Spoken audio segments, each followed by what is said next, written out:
Yeah. How y'all doing out there? Hi. In YouTube world? Yeah, it's Saturday. I don't know what the hell we're doing here. We're going to have a good time. That's what we're doing. Estamos el bote prendido. Estamos prendido el bote. Asústame one time. Welcome to a special Saturday night edition of Hashtag PVT Live from the beautiful studios inside Society 204 here in the heart of Edinburgh, Texas. And it is just absolutely amazing. Y'all should come down here and book a tour. And we want to thank Dr. T's Primary Care for men and women. Lose weight and feel younger and healthier again. Call them at 956-441-2188. If you feel sluggish, tired, gain weight, and you're looking for a primary care clinic to help improve your quality of life, they got hormone replacement therapy, weight loss therapy, IV vitamin infusion, peptide therapy. It's all designed to help you feel great and healthier again. You need to give them a call. It's a new year. It's a new you. Try some of that Sermorelin. That peptide therapy is absolutely amazing. It's a fountain of youth. We're not getting any younger. And, of course, weight loss therapy. Everybody, New Year's resolution. I'm going to lose some weight, Rocky. I'm going to lose some weight. How many pounds are you going to lose? I'm going to lose 80 pounds, Rocky. La boca, shut up. That's very unattainable. Yeah. Comienza con 10 libras, carnal. Baby steps. 10 libras y ahí pierdes las 10 y otras 10 y así vamos. Because when you say 60, 80 pounds, you're thinking that's a big mountain to jump, right? Huge, yeah. And then 2 weeks later, you've lost 2 pounds. Chingada, me faltan 78 pounds. Vamos pa'l pinche Golden Corral a la chingada, man. Forget this. It's taking too long. That's it. But you know what? These guys got something that can help you advance that quick. All right? Weight loss therapy, hormone replacement therapy, testosterone, burn fat, and gain muscle, IV vitamin infusion. That stuff helps you boost your immune system, and nowadays that's what you need, right? That's what you need. I highly recommend that. I get that almost every other week, and it's amazing. Yeah, it's absolutely amazing. They got all kinds of wonderful things under one roof that'll help you out right here at Dr. T's Primary Care for Men and Women. Órale. Oye, me fui en un viaje, ¿no, babe? I know. It's okay. It's Saturday. We got our producer here. Hey. She's behind the scenes tonight. She can't come out on the camera because we've got 3 guests in the studio. Woo! I'm excited. We've got drummer extraordinaire, probably the best drummer in Tejano right now, I would probably say. Aaron HOLLER's here with us. How you doing, Aaron? I'm doing good. How about yourself? I'm doing good, bro. Here in the wonderful Magic Valley. Dude, how old are you, dude? I'm 27. 27? You look like you're 17 or 16, bro. I was going to card you when you walked into this building, man. How old are you? That's my wife's joke. So anytime anybody asks her, she's 27. So I stole it. Yeah. I am 37 years young. You're what? 37 years 37? Young. Yes, sir. 37. There's no way you're 37. What year were you born, bro? 84. 84? Is that 37, yeah, babe? That's okay, 37. she's the teacher. She's a quick math yes, over there. That's 37. You're a teacher, huh? So, I am. 16 years. My wife is in the field of education, too, so I feel your pain. Oh, dude. My God, thanks. It's terrible. You got to feel my pain, too, bro. And I feel your pain. Yes. Being married to a teacher it's probably harder than being married to a musician, ladies and gentlemen. It's just as bad. Now I know why Aaron's constantly on the road with bands. Don't say that. Yeah, 2 drums and a cymbal fell off the cliff. Dude, I swear to God, if you would have brought your wife here, we could have just kicked back and let them talk, bro. I mean, they would have. There are 2 teachers in one room. Yeah. Oh are you kidding me? Yes. I mean, just bring popcorn. Yeah. Whenever your wife meets another teacher, what is it like? Do they catch on right away? Oh, exactly. They're all. You can tell them apart because they all got their cardigans and their lanyard. And yeah, they're so extra. Exactly. All right, Aaron. Let me know who you brought with you. You got some friends with you. Talk to me. Oh yeah, so I've got my paisanos with me. Is that the word? I'm using it right? Paisano. Mismo rancho. Oh yeah. We go way back. I thought Paisanos was Roadrunner. Isn't it Roadrunner or something like that? Be. Yeah, right? The Roadrunner's a Paisano. Mm-hmm. Yeah, so I got my good friends here, Gabriel Ramirez. Hey, Gabriel, how's it going? A.K.A. Filimon. Filimon Productions in the house. Filimon Production. Where are you from, man? We're actually, me and my brother, we're actually from Adrian, Michigan. See. Repping the Puro Tigers. Detroit. Yeah. Are you guys down here for just a trip, or you still live down here? No, or actually, hace 14 años, 14 years ago, I was actually offered a job to play with Grupo Control. Okay. So I moved here at 20 years old, and I've been here ever since, man. So Wow. How long ago was that again? that was 14 years ago. 14 man. years ago. Estaba bien chavalo yo. Todavía estaba Lupe y su carnal juntos, Sí, Sergio y estaban Lupe. juntos. Yeah, no todavía tuve a Lupe y a Sergio. No tuve a Lupe aquí, le pregunté a Sergio. No hablamos. They don't talk anymore, Yeah, bro. They no. had a little falling out, but it was crazy because they've been together for so long, Yeah, it's actually something that I did not even see coming, man. After all the years, man, they're brothers, Yeah, it's- but it happens, bro. I mean, in the happens. music industry, especially when it's about creating, Yeah. There's going to be creative differences, man, and it's really amazing that they got to be together as long as they were, Yeah. So No. what were you doing with Control? I was their what would it be? Their second drummer, I believe. The original drummer was Alex Morin. Órale. After he decided to leave the group, I was actually at the time I was playing with La Onda, which was another band of under the same company. Sí. And I didn't even know, or I didn't audition or anything. Yo estaba tocando con La Onda, y luego de repente they just tell me, you know what, we're going to take you out of La Onda. You're going to be Control's drummer now. La Onda, is that the group with the girls, right? Or wasn't it? Yeah, Belén de Leon actually. Belén de Leon. I used to worked with sing in that Belén, group. bro. Yeah, I remember. Yeah, she was part of our morning show. Belén, and then she turned weather girl for our company. Yeah. And before I knew it, she's in Denver, and now she's somewhere else I as well. know, man. Her husband is a dancer for Ivan. for Control. Yeah. Good friend. And the guy Ivan, he started a dance. What's it called, baby? Iconic. Iconic Dancers? It's like like at quinceañeras, Aaron, when the guys go up and they dance for the girls and stuff like that. It's actually a pretty good show, man. Dude, they're booked all the time, bro. Yeah, I mean, prenden a la raza de madre. they're like, booked, badass. and he's got different troops that he says. So he Yeah. got smart, bro. That's Yeah. something. That's something building off his own talent right there. You know, and it's a vision that he's had for a long time. Because I remember when I used to play with Control. I mean, I played with them a long time ago, bro. And during that time, he would speak about it. That he had this vision that he was gonna do for the bodas and quinceañeras and stuff. Well, mostly quinceañeras, huh?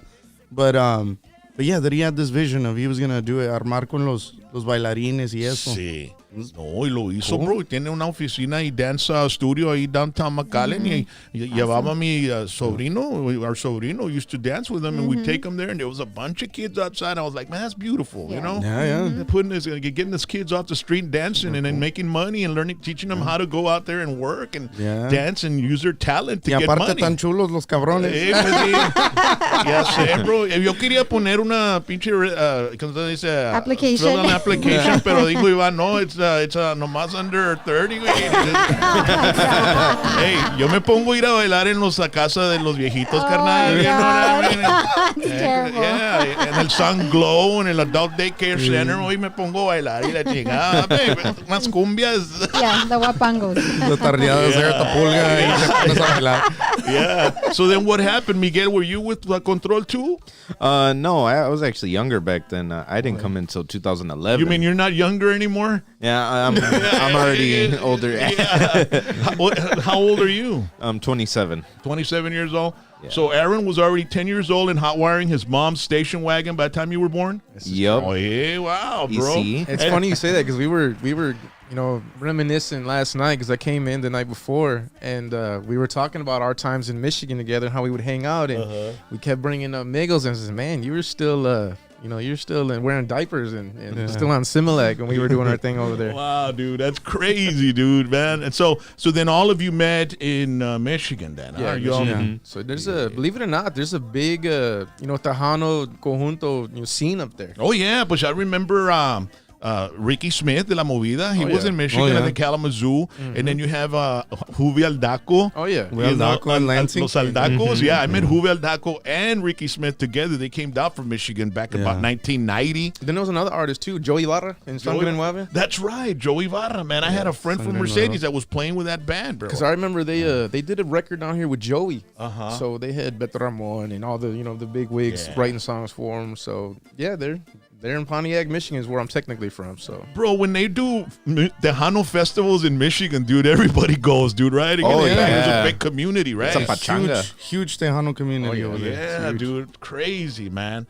So, Aaron, you were born in Michigan, and born and raised, yes. and then you ended up in Texas. How was that? Did the music is what brought you down here? So again, like we were just reiterating the fact that there's a big scene over there. So I grew up in it. You know, my grandparents and my mom, they're, you know, obviously my grandparents are from Texas, so they all moved up to Michigan for the factories. That's where, you know, the money was. So that's the reason why the culture came. Yeah.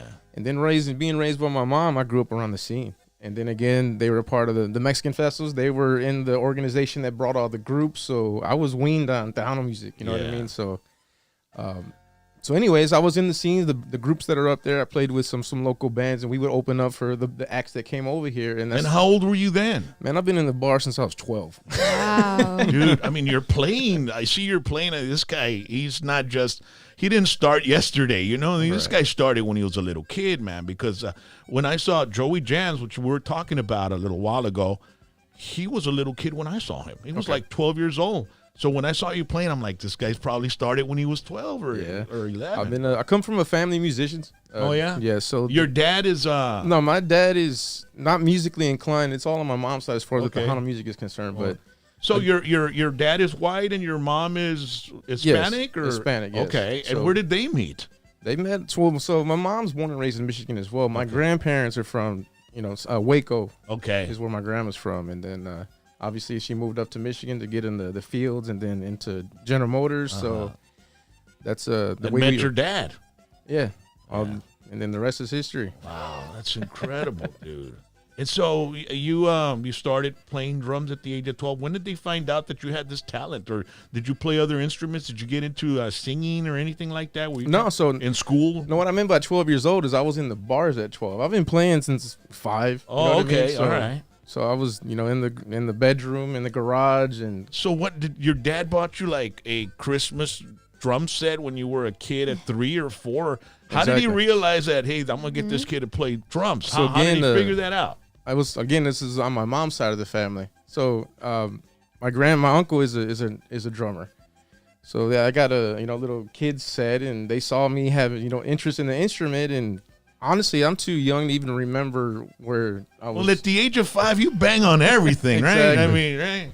Right. So then my mom, she turned me on to. We went from we listened to Dizzy Gillespie all the way to Ozzy Osbourne. My mom listens to everything, so I grew up in a very musically diverse environment. So Yeah. it wasn't just the Tejano. You're wearing this Kiss shirt right now. That's one of my favorite rock and roll bands of all time.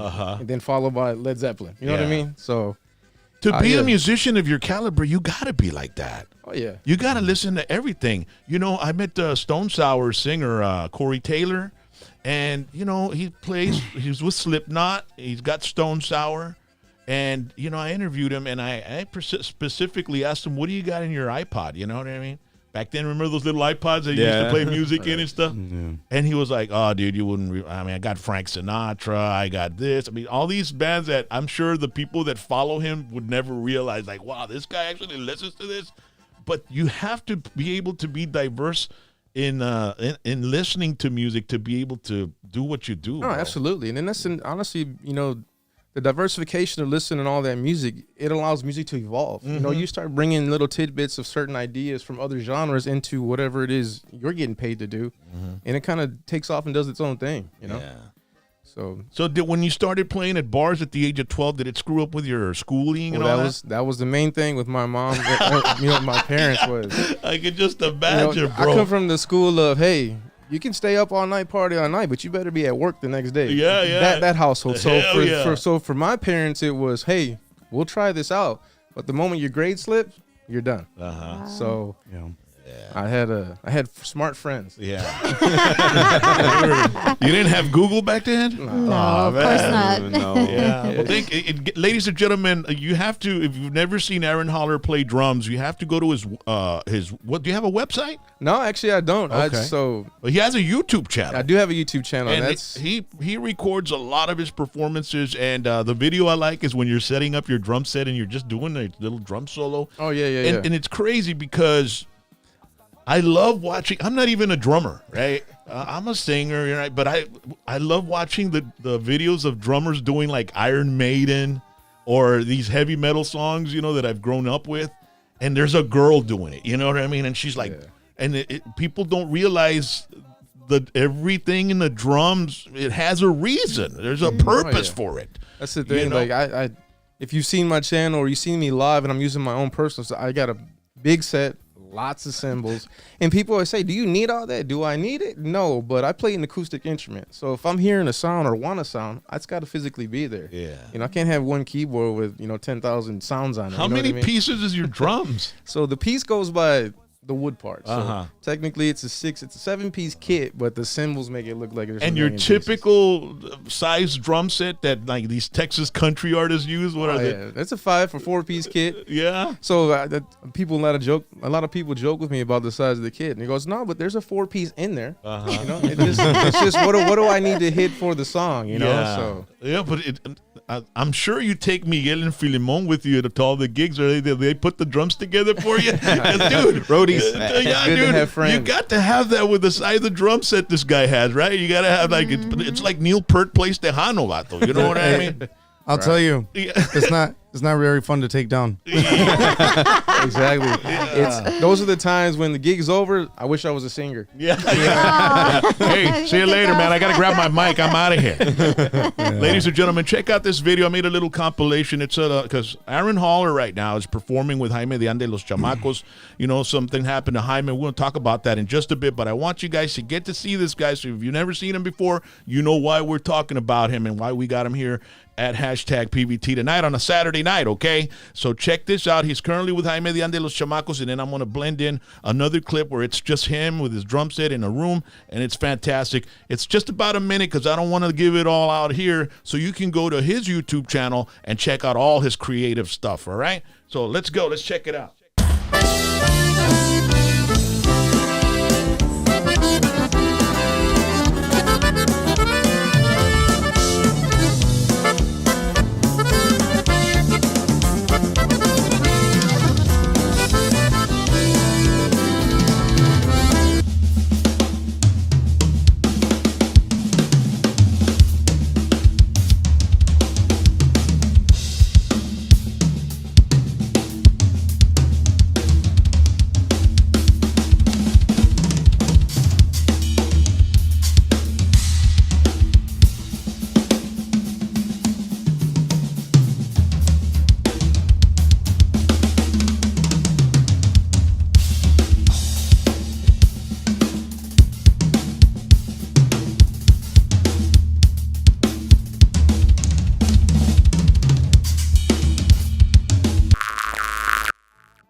That's absolutely amazing. Thank you so incredible. much. And I said the wrong band name. It's Jaime DEANDA Los Furiosos, right? That's sorry about that, Julian.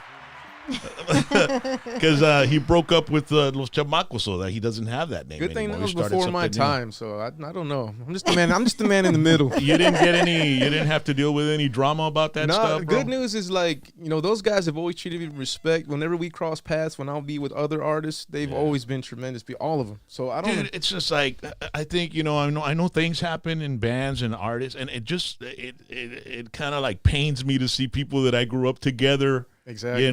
fall apart. And I just hope that at one time or one day before we're all gone, everybody just says, you know what, fuck the past, dude. Whatever happened, and if that didn't happen, I wouldn't be here today doing what I'm doing. Because sometimes, when something breaks up like that, it's might be divine intervention. It's telling you to do something else. You're gonna do something else now in your life. You need to move to the next chapter. And sometimes we can't be sticking around in the last chapter because then the next chapter will never be written. Yeah, this is true. I mean, if you look at it from a perspective of you do something long enough, it could become stale. It could become boring. It just becomes, it's just a way of life. You lose the excitement. You lose the passion, So maybe a change of scenery is good for everybody. And it gives involved, other people opportunities that Absolutely. probably never had the opportunity. It opens doors for other people as well. When Chamacos broke up and Jaime got out, well, another accordion player was able to come in and, and fill in and get that opportunity that probably would have never thought he would have had, Right. Yeah. And then Jaime DEANDA went in and he started his own band, and he decided to do his own thing. You know, he's got you now on drums and he's recording, but he recently had, you know, some medical issues, bro. Oh yeah. So you're only playing with him? You're not working with anybody else? No. So the cool thing with our situation is for me personally, I'm exclusive to Jaime. So any events or anything he has come up, I'm there. Mm-hmm. But if there's any opportunity to backfill, freelance, it's all fair game. So he's cool about that, then. Absolutely. Yeah. And that's kind of been my way across my career. Where as long as you're there for your artist when your artist needs you, whatever you gotta do to make ends meet. I got a stomach to fill up here, so I need some money to. Yeah. Are you married? You said you're married. Your wife's a teacher. Do you have kids? Yeah, I have 2 biologically, but together we have 4. Okay. So. Oh man. All Yeah, right. no, and we the have- oldest is? They're all girls. They're all girls. Even the dogs. Oh no! No wonder your hair's thinning on top, man.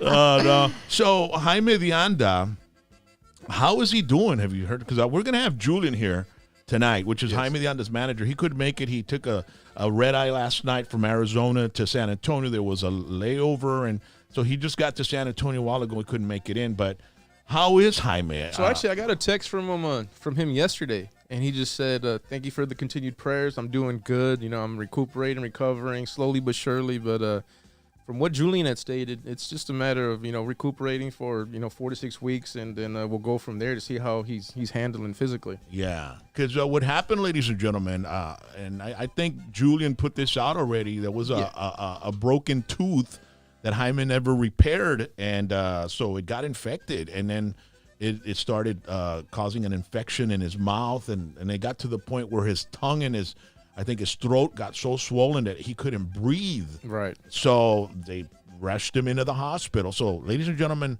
if anything like that ever happens to you, make sure to get some medical attention right away. You break the tooth, don't blow it off, because I see some of that big. All the time. Yeah, because I remember when that happened. It happened. It was either beginning of November or end of October.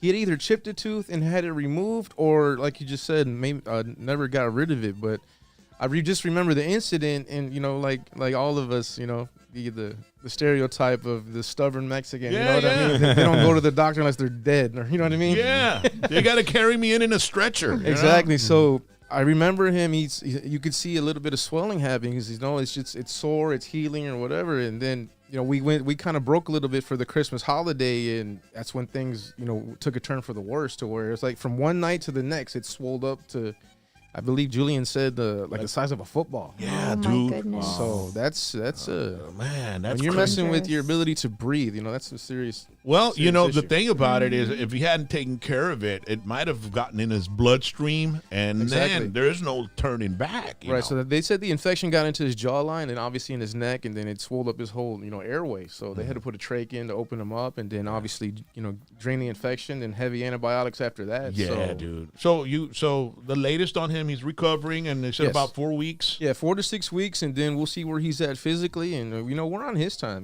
There's no Yeah. rush to get back on the road. Yeah. We're all adults here, so we do what we have to do to make ends meet. But Yeah. his primary concern is getting healthy. And How then- are you making ends meet? How's that going? Good thing I have a wife who's a principal. You see, babe, you're supposed I'm to kidding. take care of me, babe. Come on. Simmer down. Simmer down. Honestly, I should change my name to Slash Slash. because I'm Aaron Holler, the drummer, slash the studio musician, slash the producer, slash the freelance musician, slash I'm an IT professional by trade. So then I have to be sometimes a husband and a father and What do you mean? Sometimes. What What do you mean? What do you mean? Sometimes it's there. Uh-oh. I'm Better kidding, watch I'm kidding. My tongue gets me in trouble at home sometimes. I'm very sarcastic and I joke about everything. So Welcome to the club, dude. right. Yeah. So then you were in Michigan, and then you started playing in the bars up there at 12. Yeah, 12 years old. So like I said, I grew up around the music again. My grandparents were involved in the Mexican Mutual Society that brought all the artists over from Texas and stuff like that. So like I said, I was weaned on Tejano music. So, and then again, during my young years, I was raised more by my mom's side when it came to, you know, all that stuff. So she introduced me to Tejano music and obviously all the other Little music Joe genres. and Exactly. Like so so I've got a pretty decent history considering because you were 10 years old in '94, and that's when Selena and Emilio. So yeah. So we were talking to him, to Migos, about all the stuff that he missed. Well, I missed the boat too for the golden years of Tejano. So the big bucks years. Yeah. So I got to see it on Univision with Johnny Canales, and I want to be that. Look, those guys are stars. You know, they're on TV, and all they got to do is sway back and forth. You know. Exactly. Yeah. So the way that I actually got to Texas was, again, I was in a local band in Michigan. We opened up for Chente Varela, actually. Oh, the he's first great. Time. So yeah, it's when he had his first band, and shout out to Joey Sanchez was the drummer for that first band that, or early band that Chente had, and we opened up for him. So I made a good relationship with not only Chente but mostly Joey Sanchez. So, and then we followed up with opening up for Jay Pettis. So that's where we were able to catch wind of him seeing me play.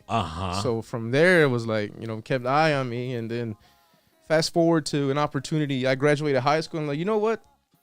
I've got family in Texas, so I've got a little safety net to get on my feet over there. So I went to school for UTSA. Okay. Fresh out of high school, didn't know anybody, and then Joey Sanchez, he's like, you know what, Pancho from Rodeo is looking for a drummer. I can put in a word. That was a good band. Oh yeah, they had a good song out on the radio once. El Man. Vicio, El vicio, el vicio, el vicio de tenerte me domina. Or something like that, yeah. That's what the Jaime brothers singing, and then their biggest hit probably in that era was Esta Vez with Roel singing. Well, from Laredo. Yes. Roel from Laredo. Yeah, man. I remember going over there. We did some event over there. Right. And he was playing at a club over there, and really nice guy. He was like an Emilio guy almost. Yes. He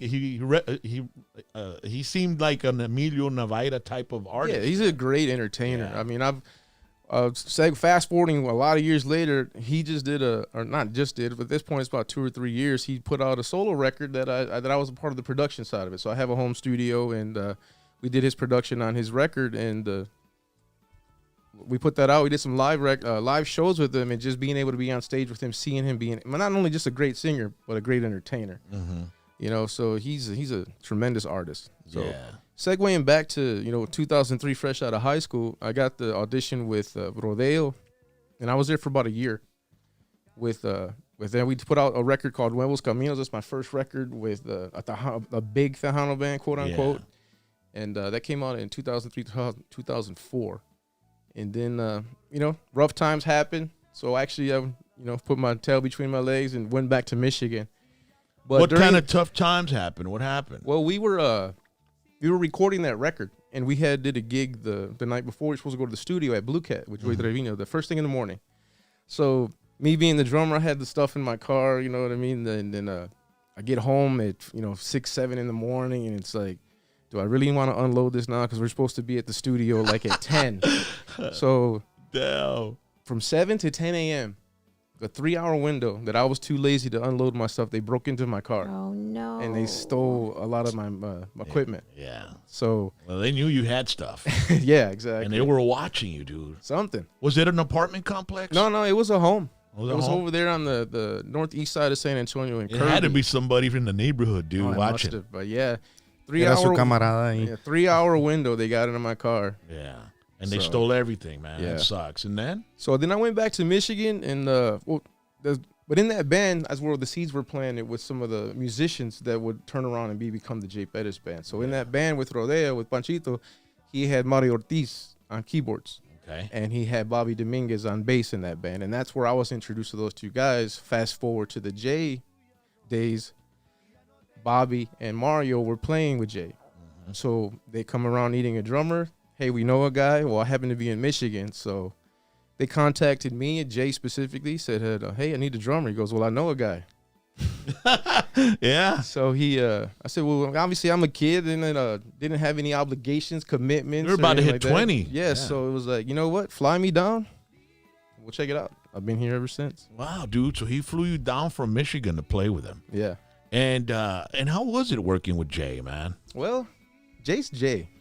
I know. I mean, I've talked to him, and and but I've never worked with him. I mean, he's a cool guy. I mean, don't get me and wrong, an amazing vocalist. I mean, and musicianship is off the chart. So I would understand where an artist or a musician like your caliber, those guys have to play with Jay, man, because Jay's that type of guy, right? And that's the great thing about Jay is it's always been Jay Perez and the band, right? He's always been known as having, really good musicians in his band. Yep. And he loves to showcase the musicianship of his band. So as a musician, you get an opportunity to show what you got. Who wouldn't love to be in that position? Yeah. Where your artist wants you to show what you got. It's a solo all night long, Daddy. Exactly, because as a singer, he has no problem showing his vocal chops. Yeah, because his vocal chops complement the musicianship. Exactly. It works together. Right. Sometimes it doesn't. Absolutely. Jay's vocal ability is capable of, staying right there, or maybe even a little bit above a band with musicians of your caliber. Yeah, and then he feeds off the energy. He's an ad hoc kind of guy. He feels out the situation, and you'll get energy off him. You'll feed off of each other, and it vibe up. Because don't get me wrong, we're playing the same songs that you've heard forever. And when he's on it, dude, when he's on it, I can just imagine how he feels, and when he feels. When you guys are all on it, right? It's an amazing feeling. People don't understand when you're on stage and everything is just working and sounding amazing. It's one of the most ultimate highs you could get. Yeah, and it was a great time in my life. Again, I spent 13 and a half years with Jay straight. So the running joke today is I did 13 years with Jay. yeah. And so did you need any therapy afterwards or any counseling or anything like that? It's a good thing, my wife, she got a degree in counseling, so I got a pro bono. Yeah, there's a couch in the living room. Just lay there. Tell me how it's going. Yeah. Oh, man. Well, if Jay kept you that long, dude, and I don't, why did you leave Jay? You seem like the drummer that should be with Jay for the rest of his career, dude. It's funny you say that. Again, it's water under the bridge. I love Jay. He's my brother. But truth is, I never left Jay. Oh, okay. I was fired. And what was the reason? Did he find somebody younger and cuter or something? Or no. What? I mean, again, I'm not trying to bring out old skeletons or there's no ill will or anything like that. But no, how you mentioned the YouTube channel? Yeah. That's why I was fired.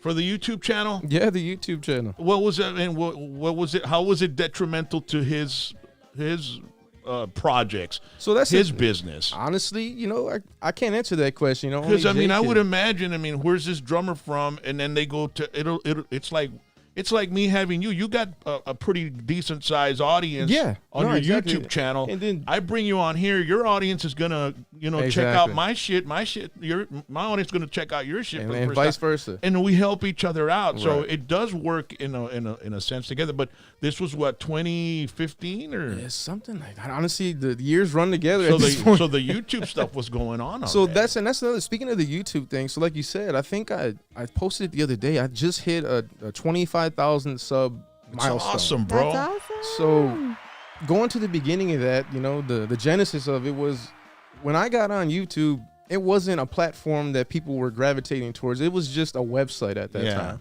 And everybody was on MySpace. There wasn't even Facebook or Instagram or none of that stuff. Yeah, that was like 2005, 2006. Early, mid 2000s. YouTube came in about 2009, 2010. As far as being a formidable social media platform, yes. So when I originally got on YouTube, it was I would take videos, little point and shoot, cheap camera, nothing special, no production value, and it was self-critique. I'd see the videos and self-critique. It's like watching a film if you're a football team. Exactly. You got to watch where I can do better and where I can't. That's how we study ourselves. Right. So singers do the same damn thing. Exactly. So it was self-reflection on. Hey, you sounded good doing this, or don't do that ever again. I don't know what you did there, but don't you ever do that again, or hey, this sounds good. Let's work on that. We became tighter as a band because of it. And well, anyways, I was living in the rancho of San Antonio at the time, so I had dial-up internet and at the time. So you've got mail. Yeah, exactly. So so there was no place to put the videos to reference, later to check out. So hey, YouTube's a free service, free place to put your videos, and you can watch them whenever you want and all that stuff. So I organically started posting, and the audience built up because of it, because I was doing something unique at the time, especially within the industry of Tejano. You were ahead of the game, bro. Yeah, so That's what it was. It was kind of, you say, a little bit of being an innovator, I guess you could say. Yeah, and you were chavalon. You know, you're a young guy. And, Right. I mean, because I started the YouTube thing a little. I'm a Johnny come lately to this, bro. Right. I'm just trying to catch up. And my whole thing is, how can I stay a step ahead? Whether it's production value, better cameras, better, more cameras, or getting proper audio and all that good stuff. Sky's the limit. So long story short, let's get back to the whole Jay situation. I started popping videos up there, and you already know the process. You can monetize those videos. Hell yeah. So I was going to ask you for a loan, dude. You know what I'm saying? So that's the thing. So you already know when you're starting off, it's not, you don't instantly you're not making money instantly. You got to build it. You got to build it. You got to earn it. You got to hit a threshold. Yeah. So I hit a certain threshold. I couldn't even tell you what it was at the time, but I was able to enable monetization. Okay, fine. It's like 1,000 subscribers, maybe. Something like that. So then you put all your info, your tax, your social security, and all that stuff. And lo and behold, and at that time we were using this thing called AdSense. So it wasn't like money was direct deposited. I never could get the hang of that shit. Right. So AdSense? I set that up, and dude, years go by. And I'm not talking a month, 6 months. I'm talking years, 3, 4, 5 years. And like, you know what? Let me check this out and see what's there. So after like 5 or 6 years, I had $800 sitting there. That's a lot. In 6 years. Yeah. But you So were I'm just like- getting started. Yeah. The guys that make a lot of money are the guys that post up like 3 videos a day and get like 350,000 views in that day, Right. And it's these news, political ones, and sometimes I see some YouTube content and it's got 1.5 million, and it's like I don't even understand it. What the hell is this? And I create, but it's something new and fresh. So then, So fast forward to Jay catching wind of it. So what happened was, at that point, I'd already been in the band 10 plus years, maybe even closer to the 12, 13 mark that I had talked about earlier. And, we're cool with everybody. We're family. you were spend to more a time- point where you'd probably have to murder somebody to get kicked out. Exactly. Right? So you feel comfortable. You throw clowns at each other. We're joshing. We're being, boys and clowning on each other and stuff like that. So we were going on our way to Laredo. I remember, actually. We were going to Laredo to perform, and one of the guys in the band saying, you're going to put up another video or something. And it was like loud. We were laughing. So my rebuttal to that, the joke to Kieran, says, yeah, but YouTube pays. Oh, And you then- insulted.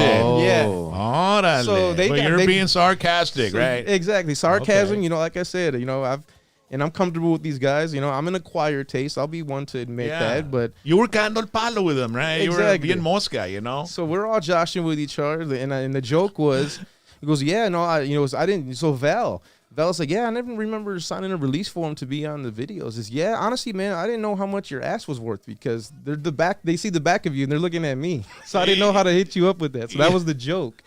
So everybody's laughing. Jay's laughing, everybody. So fast forward to the following week or two later, I get a text. That says, so out of that $800, how much are you going to give me? I'm like, really?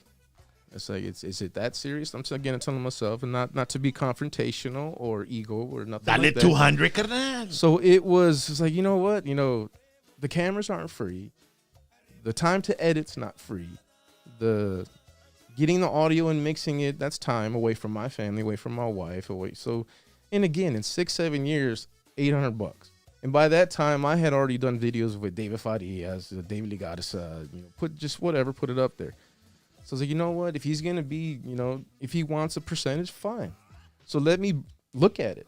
So out of that, at that time, long story short, Jay was in 60% of my videos, right? So you know what? 60% of 800 is whatever, $600. So out of that, or $500. Out of that $500, I said to Jay, how much do you want?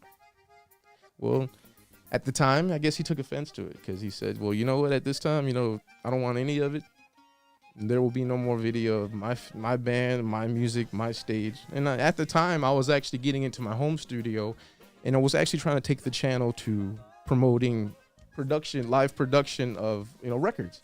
So I wanted to take the channel from live performance to, hey, what does it look like for a studio musician to record a song? What does that look like? Because you're going back to getting the albums and stuff like that. Yeah. You're reading the credits, where was the studio at, who recorded what, and you're imagining that person recording that song, or at least I was. So you know what? Let me show it. you know. So I was doing videos for. I did like the Ledez. I did their first single, Amar en Total. That was the very first thing that I did in my home studio. And long story short, I wanted to shift the channel to that. And you had never told Jay, you know, or out of courtesy, say, hey, you know what, Jay, I'm gonna be putting some cameras here while we play and record. Yes. I mean, was he aware of all that? Yeah, he was aware of it the whole time. Like, but he was unaware of the monetization part. Yeah, and that's the thing, because again, I didn't think anything of it at the time. My channel, yeah, because they don't pay. I mean, but YouTube doesn't pay shit, ladies and gentlemen. I mean, it's you know, there's like we get $40 a month. We're lucky, you know what I mean? So yeah, so again, fast forward to that, him saying via text that no, I don't want any of it from now on, no more video of my band. Like I said, it was cool, not a problem, because I had already captured, you know, the vibe for Jay. I really didn't have any much to bring new to the channel, so I wanted to get away from it anyway. So it's kind of like a win-win for me personally. So I said, you know, no problem, absolutely, no problem. But unfortunately, you know, at that time, again, like I said, I've got nothing but respect for Jay. It's water under the bridge at this point, but. Well, maybe you'll end up playing for him again. Yeah, there was some friction there at that time when it was fresh. Yeah. And a week or two later, we played with Mafia in San Antonio. And then that Monday, I wanted to address Jay and, you know, just clear the air. Yeah. You know, hey, I've noticed some vibes. You know, how's, you know, let's have lunch and let's clear it up. No, I got swiped, and he goes, I'm sure you heard by now, but we no longer need your services. So what was your feeling right there at that moment, dude? Oh, you don't want to know what my brain was saying. Were you angry? Were you sad? Were you? No, I was. Again, by no means am I bragging or trying to come across as a hothead. But when you get raised in Pontiac / Detroit, it's got some rough edges around it. So that person wanted to show up. You know, that's the guy that wanted to show up. But my wife was like, no, God says that vengeance is His, and I was like, okay. So she had to put the devil's advocate or the angel on my shoulder. The voice of reason. Yeah, you always got to. I mean, but you look back, and you gotta realize that playing with Jay was just absolutely. It was very good for you to be in that band. I mean, you learned so much how they from say playing in a band like that with musicians of that caliber. Absolutely. You know how they say DLG University? Jay is a university when it comes to musicianship. You know, you'll learn a lot. He will put you through the ringer because he's a demanding artist, and rightfully so. He has every It was a 10-year college course for you. Exactly. Dude. And that's what it was, bro. And I can hang my hat on saying I've the drummer that was there the longest. I was there longer live than Chente ever was. Yeah. Than Joe Gonzalez ever was. Yeah. I've been the longest tenured drummer for Jay ever, and I'm proud of that. And how long were you unemployed after Jay? I'm sure you weren't unemployed that long. I wasn't. Yeah. Who picked you up after that? That was like 2015 when you Bobby dropped Pulido. out? I went to Bobby Pulido. So I freelanced. So it was completely unexpected. Again, I'm loyal to a fault. Did you tell Bobby Pulido? Because I've seen videos where you're drumming for Bobby Pulido and he comes up and, you guys had that intro of all the cuts of all his songs. Right. And you just like go into it. It's an amazing intro, bro. It was great. So lesson learned, like get the air cleared before you go there. Yes. So, everywhere that I've been, it's always, hey, I do this thing, is it okay? And what did Bobby say? Absolutely, go for it. Wow, dude. Because any promotion for me, free promotion for me, is good for everybody. That's what it is.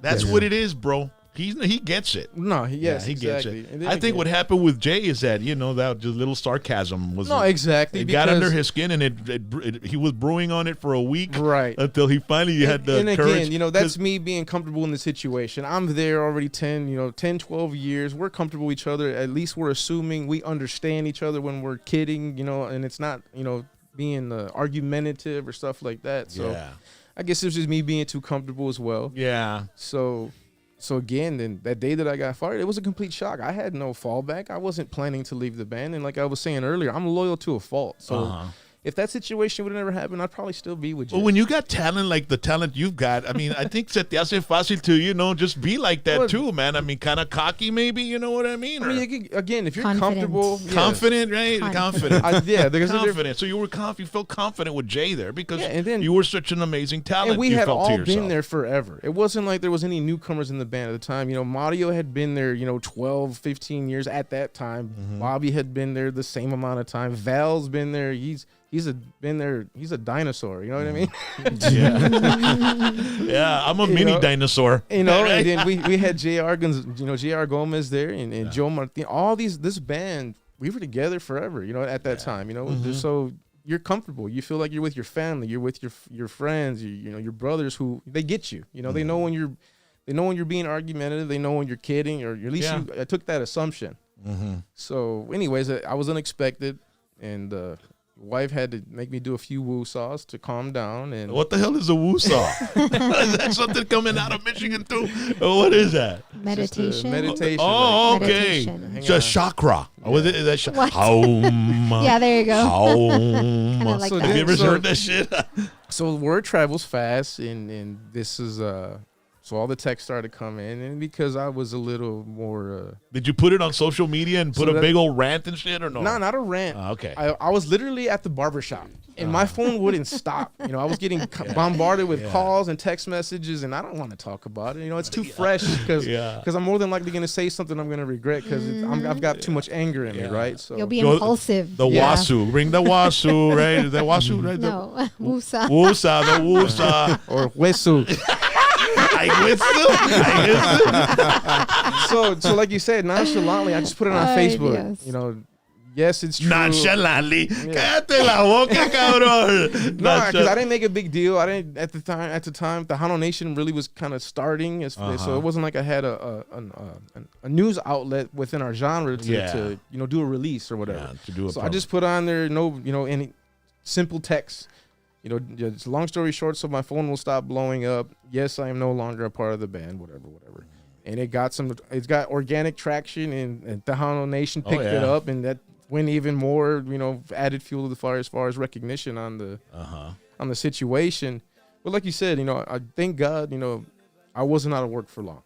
So I had to freelance for a while. I was helping out Johnny Lee Rosas. I was helping out Sombra. Anybody that called. Yeah. But as far as the gig to join and be a touring artist was Bobby Pulido right after that.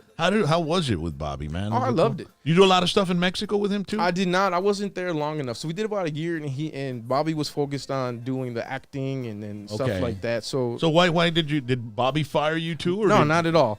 That was an organic, departure because me being a musician, I need to work. I don't need to work. I want to be an active musician. You know, I like performing frequently. Of course, you got a big old drum set just collecting dust. You know, forget about it, right? And then you got to pay it off. So it's not free. So and your wife's done a couple of payments, and it's under your wife's name. And She's the one with the good credit. she's the one with the good credit because he's a musician. Así es. Oh yeah. Typical, right? So he just honestly at the time he just wasn't busy enough for what I wanted. Okay, to you look wanted for. to play more. And then I've developed relationships within the industry at that time. And When you joined, are there any contracts involved when you join a band? Like when Bobby asked you to come, was it just come on and learn the songs, let's start playing? No. Or was it, hey, we need to sign a 1-year deal, we need to sign a 6-month deal, or anything like that? In my entire career, the only contract I had to sign, and it wasn't even necessarily a contract for obligation or exclusivity. It was just an NDA, non-disclosure agreement, and that was with Joe. So after Joe Lopez. Yes. Okay, with we'll Joe talk Lopez. about that because that's coming up. We'll segue in to a there. little But bit. out of my entire career, that's the only time I had to ever sign anything on paper. Everything before professionally has been verbal contracts. Hey, this is what I'm gonna pay. This is what the gig pays. Here's our itinerary. You want to do it? Let's do it. Yeah, you're in it. Are you in or you out? Yeah. So Bobby wasn't busy enough. Yeah. And again, I love Jimmy, the entire organization with Bobby. Jimmy, un saludo para Jimmy Montes. Oh yeah, Jimmy Montes. Good guy. And then little Jimmy, all the kids. Bobby was. That's a tremendous organization. Obviously, they've got prestige. You can see even my YouTube videos. Majority of my views are actually from the Bobby stuff. Yeah, man, he's got a big audience in Mexico. Yeah, so honestly, if he had been a little bit more busy for my personal preference at that time, again, like I said, I'm loyal to a fault. I'd still be there. But again, like I had said, I'd develop relationships with other musicians, and at that time, I was real close to Mario Vigil, who was he had played with Jay. He's the one that actually got me into the home studio business. What does he play? He actually passed away. Was a year or two ago. Okay. But What did he play? Everything. Okay, That so guy was a musical prodigy. Multi-instrumentalist. Yes, he played whatever paid. Wow. So But That's amazing to have a talent like that, right? Yeah, Oh, and he was the man, bro. He was. I remember. You just Man. pick up any instrument and you're on it, dude, and you're like, Yeah, and good. and it was beautiful. So we'd always joke because obviously I'm a drummer and then I don't play anything else. My whole joke is I needed to master the drums before I moved on to the next one. So that's why I'm still on the drums. I need to because I haven't mastered it yet. Yeah. So no, he was the guy that he picked up anything and could Yeah. play it very well. Wow. So anyways, he had played with Jay for a short time. But before that, he had spent with Lumbre, Grupo Lumbre. He was an accordionist. Started out with those guys, and then was playing with Ruben Ramos, and he had segued to playing with Gary. So he was back and forth with Gary Hobbs for a number of years. So he left Jay, went back to Gary. Well, Gary's a very busy artist as well. So I had friends there at the time. You know, it was Mario Vigil and John McGraw, who was the musical director for the band. So they said, we're looking for a guy too. We're kind of in limbo with drummers. So, are you interested? I'm like, well, yeah, man. First and foremost, obviously, I'm gonna respect the artist and whatever the artist demands are, but I'm gonna join a band with my friends. And guys that understand you. And after the whole situation with the J thing, you know what I mean? The chemistry was going to just spark right away. Exactly. It would just hit the ground running, and it would be a great time off the road because you already know how that goes. Yeah. I look You at gotta it have as good people to hang out with, right? exactly because you're gonna spend more time hanging out with him than you are your own family. Yeah. So you got to be a cool hang. Yeah. So I had relationship with these guys. For at the time, John McGraw's from Michigan. They're actually family over here from my Really? friends Gabriel and them. So we had a relationship there, and I had got him and Jay for a short time too on bass with John McGraw. So again, at the time, we're all good friends. So I looked at it as a win-win situation. I go into a respectable artist, a consistent artist as far as performing, and I'm going to be in a band with friends. Like, what more do you want? Yeah. ¿Qué más quieres? Mm-hmm. So I told Jimmy, because he's the director for Bobby, says, hey, with all due respect, I'm gonna go another way, not out of nothing personal. This is just I'd like to be a little bit more busy than what I currently am, and they were very understanding. Yeah, and Jimmy plays drums too. He's played with he's Bobby a great drummer. before. So in order to take care of things and not leave them hanging, I already had. So here's a guy that I recommend. More than you're not obviously I'm not gonna force him on you. Try him out and see how it goes. And his name's Justin Ramirez, another good friend of mine. And he's been there ever since, so. And then so Bobby ended, and then what happened after that? This is like 2016, 2017? Yeah, something around there. So we started playing with Gary. Gary. And then after Gary, how long were you with him? Not very long. That was a whole nother situation. That's I mean, you just talked about I'm with family, and then we get together, we're a great hang, and it was like, and then what happened? It fell apart or what? Exactly. What in the world happened with Gary Hobbs? It was, and it's I don't know. We were Did reflecting you get on fired, it today. or did you? It was kind of a preemptive thing. So for lack of a better description, the situation became toxic, and it wasn't even with Gary personally, because it became toxic with my quote unquote friends. And specifically John McGraw, because he's the musical director there. So again, we started off great. We hit the ground running. What was Nothing his but beef smiles. with you? Or what was his gripe? Was it your drumming? Was it? Honestly, to this day, I don't know. Yeah. I really don't know specifically what it, because I don't know if you know all this, but there's a big old. I had to cover my ass, cover my rear, because I was being told one thing, but yet behind my back they were saying something opposite. So I had to record telephone conversations. And what were they saying that's about how bad you? it was. I mean, what could be so bad that they were saying? I mean, Honestly, like I'm trying to reflect on it even today. It's kind of like, what was the ultimate thing that did me in? And honestly, I don't know, because I have known McGraw for years, since they were young. They're a little bit younger than me, but we didn't see each other often in Michigan because it's a you decent think sized Gary state. had anything to do with it? Honestly, I don't know, because I called Gary and just to gauge my interest. Is I've been in this band X amount of time. I'm here to represent you in the best light. How are you hearing me? And am I doing my job well? Yeah. And this was after conferring with my wife and everything, because I was hearing the situation. Because when I see your drumming, I notice you're very busy and throughout that's the another thing song. too. So that's followed and there's some artists, singers Right. that they want it simple. No, exactly. And if there's too much that changes up the song a lot, and it perturbs them. Right. So going back to the Jay situation, that stigma has carried with me everywhere I go because of all the years I did with Jay. But with Jay, it works. Well, because Jay, all those exactly. changes So what I'm works. gonna say is the reason why it works is because that's what my artist wants. Mm-hmm. So everywhere that I've been, it's what does the artist want? What does the music ask for? Jay is a very progressive band. Jay is a progressive artist. Jay wants It's jazzy. Jay wants progressiveness, and so I get that. I'm guilty by association because a majority of my career has been in that environment. So when I go, Are you play with somebody capable of else- playing just simple without being like wanting to Absolutely. hit every single tom that you've got? Absolutely. I've yet to be physically told to my face from any artist that I didn't make it because I didn't listen to them overplaying or not giving what the artist asked for. Because we already know, I would segue into the Joe Lopez situation. You're not going to go into Mas and act like you're going to go play with Jay Pettis. Yeah.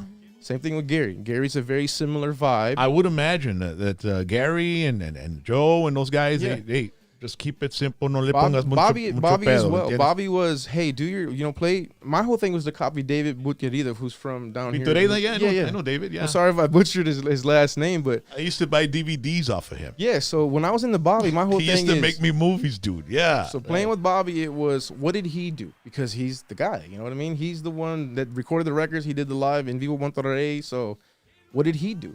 So I gave it that vibe, and then the progressions in between or intros, okay, I jazz it up, and they were all for it. They're like, it sounds great.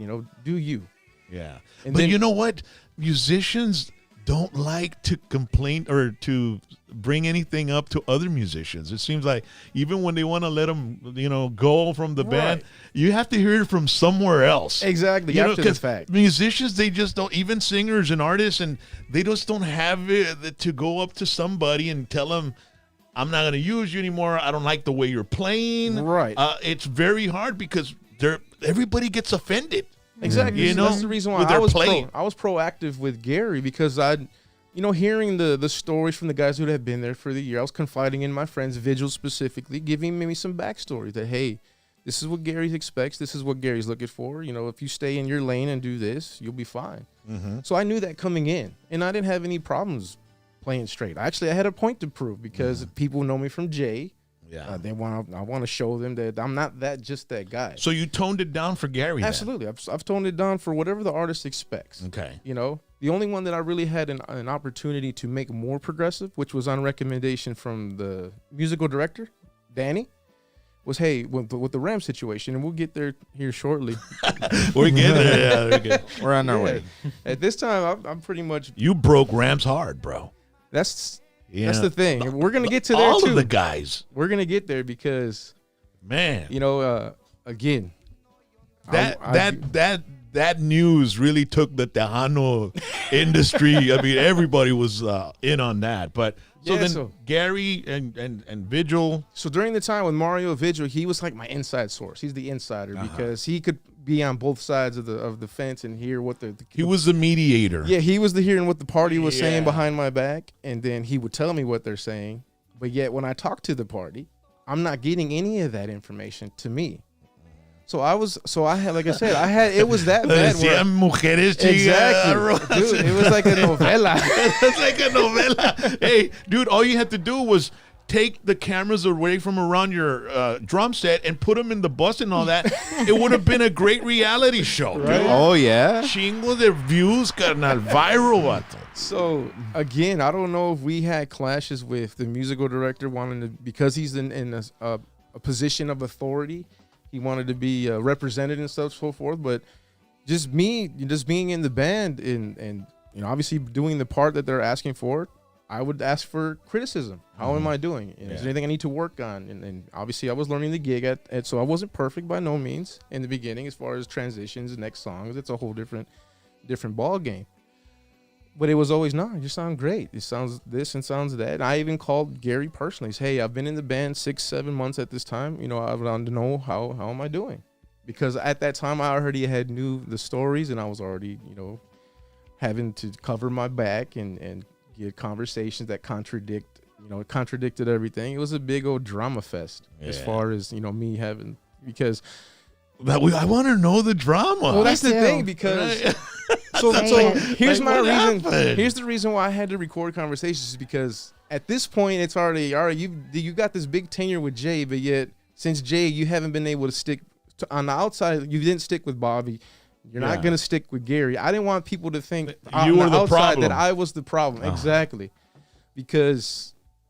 I make a living based off of my public perception. Yeah. So like we just met today. I didn't want you to think, oh, this guy must think he's an ego or something. So he can't stick around anywhere. Yeah. No, I never thought that because I know musicians jump around all over the place, bro. And that's like I've already mentioned it several times already that I'm loyal to a fault. Like the grass wasn't always green in the Jay situation. The grass wasn't always green in the Ram situation that we get for. Obviously, the situation I'm talking about right now, the grass wasn't green with Gary. But yet, what can I do to make this work? And again, so going back to my sarcasm and me being comfortable with my friends, like I had preluded to. You talk to me a certain way, you give me a certain vibe. I'm gonna return the favor. So. In my personal opinion, me being involved with John, it was toxic from appreciation of leadership versus employee versus friends and the chain of command. Right. So again, I respect your position. I'm not going to circumvent you and belittle you and make little of your stature, but I'm not. You're also going to talk to me like an adult and talk to me like a professional. If you're gonna be a leader, then you're gonna lead by example, not lead by. So what he you talked say. ugly to you then. Yes. Yeah, he talked ugly to you, and I hate bosses like that. I mean, but again, that's crazy. Me knowing the situation and me wanting to make it right, Vigil was my inside source. He was the mole, right? So he was telling me what was being said amongst them when I wasn't around, and yet when I was in there, it was all roses. Everything's great. So I had to record conversations that would contradict. So recorded the conversations with John that stated one thing, and then I recorded the final nail in the coffin. I knew I was going to be fired. So recorded the conversation. So I preemptively reached out to Ram and said, hey, how's the situation over there with Danny? Danny was the band director. He goes, honestly, man, we're looking for somebody. He says, well, again, I don't want to take anybody's job. I'm not trying to get anybody fired, but just if you're looking for somebody, I'm available. Let me know. He goes, let me think about it, and I'll give you a call back. So I hadn't made a decision to quit Gary at that time. It was just like kind of cover all bases. Let me have options, something to fall back on. Right. So they caught wind of me having the conversation, and I guess that was the final nail in the coffin to where we're gonna get rid of this guy. So. Well, I'm sure they got wind of right away. I mean, so what happened in was the music industry, especially among San Antonio, news is gonna get around quick, man. So social media and all that shit. So one of my last conversations with McGraw was we had 2 or 3 dates the following weekend, and I already knew it was gonna be the end, like the final hoorah, right? So with all that other baggage that I already had kind of pocketed and saved for break glass if necessary type situation. It was, are they going to fulfill their commitment of stating, hey, you're going to finish this weekend out with these gigs, and then we're going to go in another direction? Well, I was told one thing on Tuesday, come Thursday night, basically where I couldn't get a gig to backfill and all that good stuff. They're like, hey, well, you know what? We're not going to use you after all. So you backed out on your word. You backed out on your commitment. So you know what?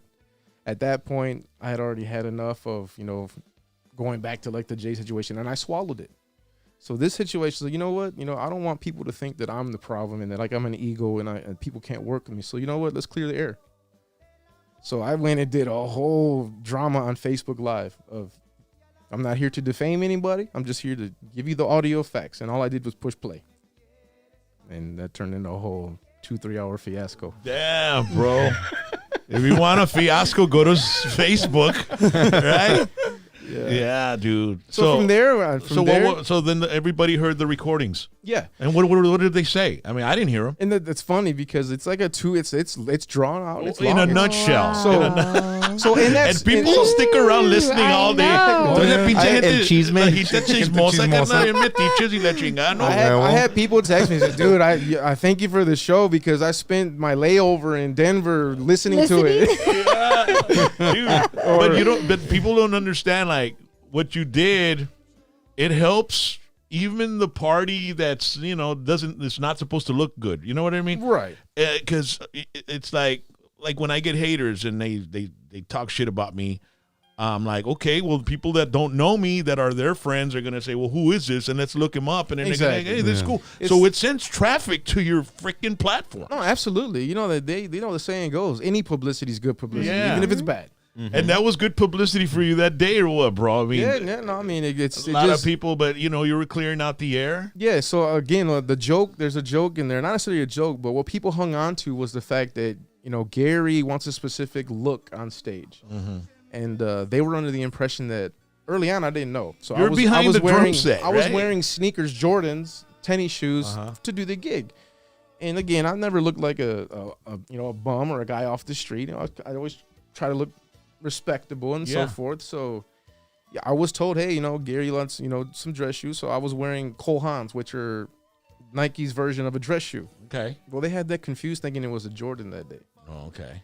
So, no, but they wouldn't have let you go for a shoe, dude. Come on. And so in that conversation that I'm talking about that I recorded, that's brought up. And I had to say that I fixed that issue, and I wasn't wearing those that day. But long story short, people hung on to that, so they think that, you got fired because you wear Jordans. Yeah. So that became a whole meme type thing, in the Tejano world. So. Oh, man, dude. But no, I did not get fired because of Jordans. It's just a small blip out of 2 hours, but they hung on to that. Yeah, well, that's what they do in the news. They do sound bites, and then they're out of context, and then everybody thinks it's this and that. Right. But so then, did you?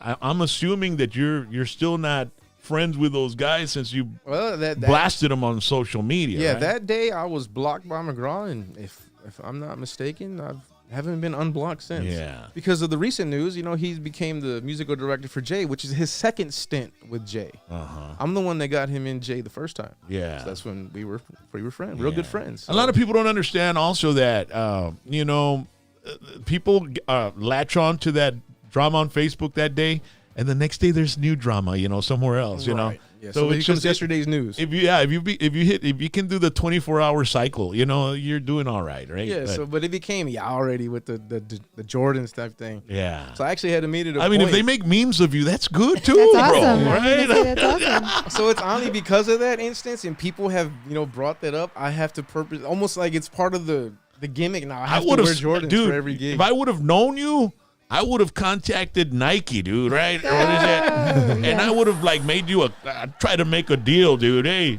he'll endorse her. Hey, necesitamos tenis, carnal. Mánchate con unos tenis acá. It's still not too late. No, it's not, right? No, it is. You got to seize the moment, like Coco, right? What's the name of that singer in the cartoon, Coco? Seize the moment, Pepito, or whatever his name is, right? So then you're out of Gary. Yeah, so like I said, I had already tried to get the safety net going of having backup options, or at least planting the seed. With Ram the man Herrera. So, yeah, that...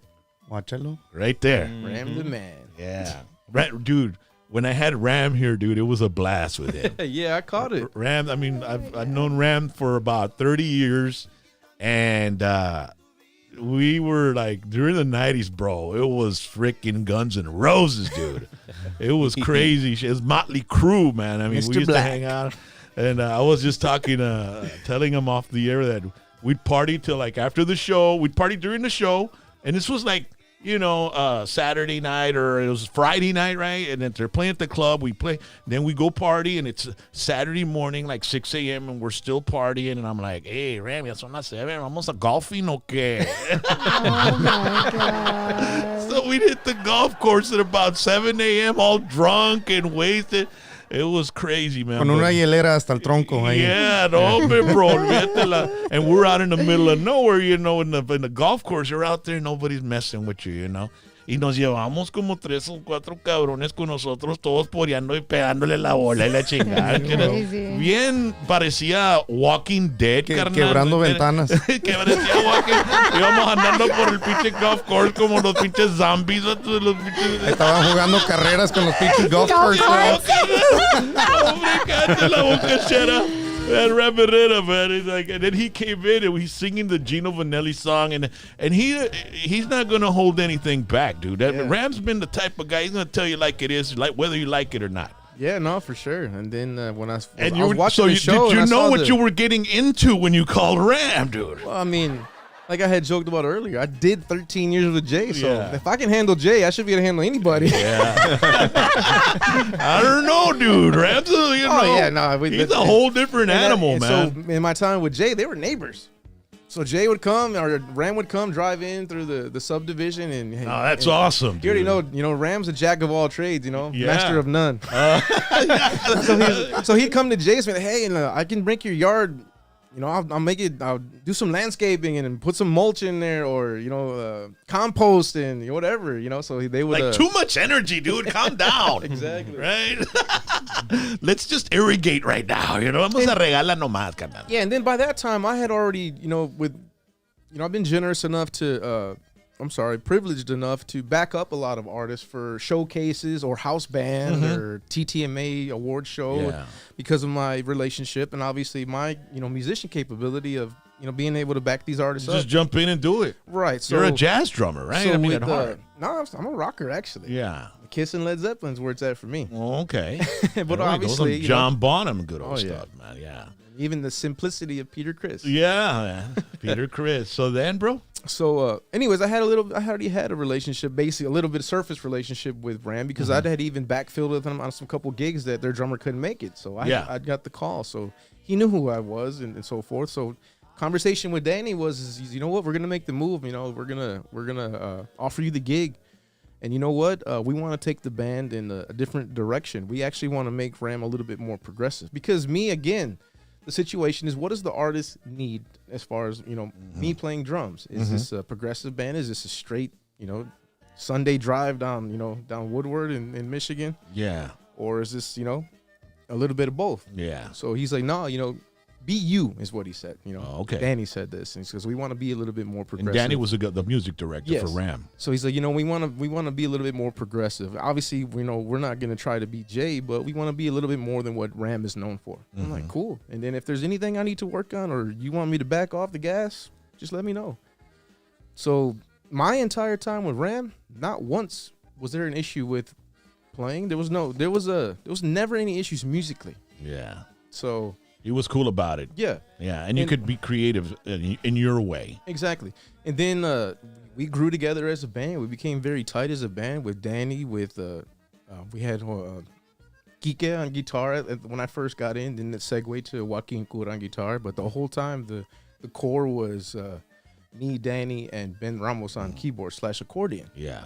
And shout out to Ben. He's another good friend of mine, too, from Michigan. So Yeah. there's some Ram talent had in Michigan. Ram had a good band backing him up. Oh, Great band. he said it himself. Yeah. Speaking of the whole YouTube stuff, I've got video footage of him saying, I listen to these guys back here, just 4 guys making all this noise type thing. You already know how Ram talks. So Yeah. not once did I ever hear it from Ram that he had an issue with the way the direction his music was going or the way we were representing him on stage. It was always smiles. And that's the one thing that I appreciated about Ram. Ram himself was always happy-go-lucky. It's always a good time. Uh-huh. So why did you guys dump him and go to, Joe Lopez? Yeah. Joe Lopez, he started his band. He signed with the company out of Monterrey. Yeah. And he was starting to work his comeback. And the word out was like, hey, man, did you hear that Rams band left and they all took off to Joe Lopez? I'm like, really? Well, to me, I was like, well, that shit happens in the music Well, that's industry. the thing. Yeah, we as a band, we took a kind of like a black eye because everybody thinks that. We just left Ram hanging like a bad habit. Pobrecito Ram, bro. I But, know. And, again, without trying to. He drank a whole bottle of vodka here trying to I just, saw it. I thought it was water numb because the of how pain fast of it went what away. you guys did to him, bro. Yeah, he went from smiling to crying. But again, I'm not trying to joke about it, but just watching the video, started off a certain way and it went another direction, and But no, God bless Ram. I've wished him nothing but the best and all the successes. So that are what gonna come his happened? way. Tell me. I mean, you guys got a call from Joe Lopez and his. So no, it was way before that. So Danny and Ben have a huge history with Joe. Okay. They were with Joe when he split up from Jimmy. La Nueva Imagen. Yes, they were La Nueva Imagen for 10 plus years, if I'm not mistaken. Good band too. Great band. Yeah. Great band. So Joe was always able to hit the ground running when they broke off. But anyways, It's that musicians, good musicians, know we go with Joe, we're gonna work. exactly. Yeah, it's gonna be work. So again, going back to the Ram situation, like I alluded to earlier, the grass isn't always as green as people think it is. Mm-hmm. So we were having some management issues that were kind of affecting the morale of the band With Ram. with Ram, specifically who was representing him. Without trying to, again, I don't want to sound like I'm upset or hold any grudges with anybody, but just let the truth be known. Mm-hmm. The grass wasn't green at the time, and it made the transition very easy. The grass wasn't green as like you weren't getting paid what you wanted to get paid. Some of that. So long none story of the band was, or none what? of the band was. That's the reason why we all. And were left. you all booking and playing and So here, and so working? so again, just the truth. Here's the truth. So we were in the band. We were making what we make, and unfortunately, his significant other at the time, who was also managing and booking the band, was diagnosed with cancer for I think the second time. So obviously, the treatment of that isn't free, and then the medical bills add up. So we had a meeting. We met at Cerveto's just before they were going to start doing pre-production on the record that he put out. It became back on track, but at the time, it was just we're going to start working on a new record. So we had a meeting. And the meeting just said, hey, times are a little bit rough. Would you guys mind, helping us out and letting us on certain gigs at a certain, they stated within a certain radius of San Antonio, would you guys take a little cut just to help us out through this time? This is temporary and so forth and so forth. We will let you know in advance what gigs pertain to that and so forth. And obviously, health comes first, man. Yeah. Nothing's guaranteed, so the only thing you can hang your hat on is your word. So did you all agree to do it? We all agreed. We were all in the same room and said, "Let's yeah, of course." Obviously there was a great situation there. There was no animosity or anything like that, but unfortunately, it didn't turn out to be the case as far as what they had promised from a monetary perspective. Or was it less? Yes, it was less than half, and then it was more gigs than what they had stated, and it became as far as Dallas. Okay. So we were told at the time a certain So it wasn't in writing or anything like that either. It was just a gentleman's agreement, verbal agreement amongst everybody, and it was, hey, help us out. And when you'd go out to the Dallas, would you all leave in the same vehicle, or was it everybody in their own vehicle? No, Ram has his own transportation that the band goes in, and So that expense was on Ram then. Yes, of the course. gas and all that. So again, we all know it takes money to make the keys turn. To get the yeah, wheels man, on it the road. does. So Yeah, it's not free. It's not. It's we've been through that craziness, right, babe? Yeah, We And have. still do We have. sometimes, but we love what we do. No, absolutely, and we love Ram. I still love Ram today, and regardless of what people's opinions are of us today. So did you all confront Ram about it and tell him, "Hey, Ram, this isn't what we talked about," And I did. I did. So the rest of the guys didn't have the courage to do it. So Was here- it all of you all were talking about it together, and then you approached Ram as a group, yes. Okay. So a little bit more backstory again. I'm prefacing this by saying I don't have any ill will. I'm not holding any grudges or anything. This is simply what happened during that time. And It's like writing a book. You're just telling your story, man. exactly. So we made the agreement to, hey, we're gonna help out, whatever we can do, because we saw the effects of the treatments. She was definitely going through something. You could see it physically, and obviously, the medical bills, they don't stop showing up. So we agreed to that, and the preface was, we will let you know which gigs they are, and they're only gonna be within this radius. Okay. So not even that. For the first weekend, we had 3 days, and 2 of them were in Houston. We were there. We stayed the night in Houston. Come to get our checks, payroll. It's light. So I approached the musical director and the rest of the band. Hey, what's going on here? I thought this, and this, and let me find out. Well, the response was, well, we had a conversation, and okay, so fine, I'll swallow this one. Whatever. I'm not going to be greedy or anything like that. So if Ram would have, or his management would have told you, the next 3 months of gigs. Exactly. No matter where they are. Exactly. Would you have said okay? Absolutely. Okay. Because it would have been. So what perturbed you was that it wasn't the deal. They didn't come up to you. Exactly. And you didn't honor your word. And to me, I'm old. I'm not old by any means, but I grew up in an old school household to where your word is your bond. Yeah. Your promises, you better fulfill them. And then a lot of us musicians, we got wives at home, and you go over there and like, what? Where you went all the way over there for this, and they said it was just this, and then so you got to deal with that shit at home too, bro. No, of course. Then you get the times where, well, I thought you were coming home. Well, I'm sorry, I didn't drive out here. I'm at the mercy of the organization, Yeah. So, anyways, I swallowed that weekend, and then it turned into, multiple gigs where we weren't told in advance. That this was going to be the issue from a payroll perspective. So the whole band was disgruntled, So the final, not necessarily the final now, but when I sent out where we approached management / RAM that, hey, I thought we discussed that this was going to be, the actual process. We played in Dallas, 5 hours away. Our radius was an hour. So anything in an hour, and we tell you in advance, this is what we're going to do. Yeah. No problems. Well, we did Traders Village in Dallas, and come payroll, Ram had a pickup gig, so he wasn't even in. We couldn't even approach him in person to talk to him. It was light, and everybody was upset to where we came all the way to Dallas. We're gonna go all the way home, and our old ladies are gonna be waiting for that check. Right. And so everybody's mad. Everybody's gassed up to hey, let's say something.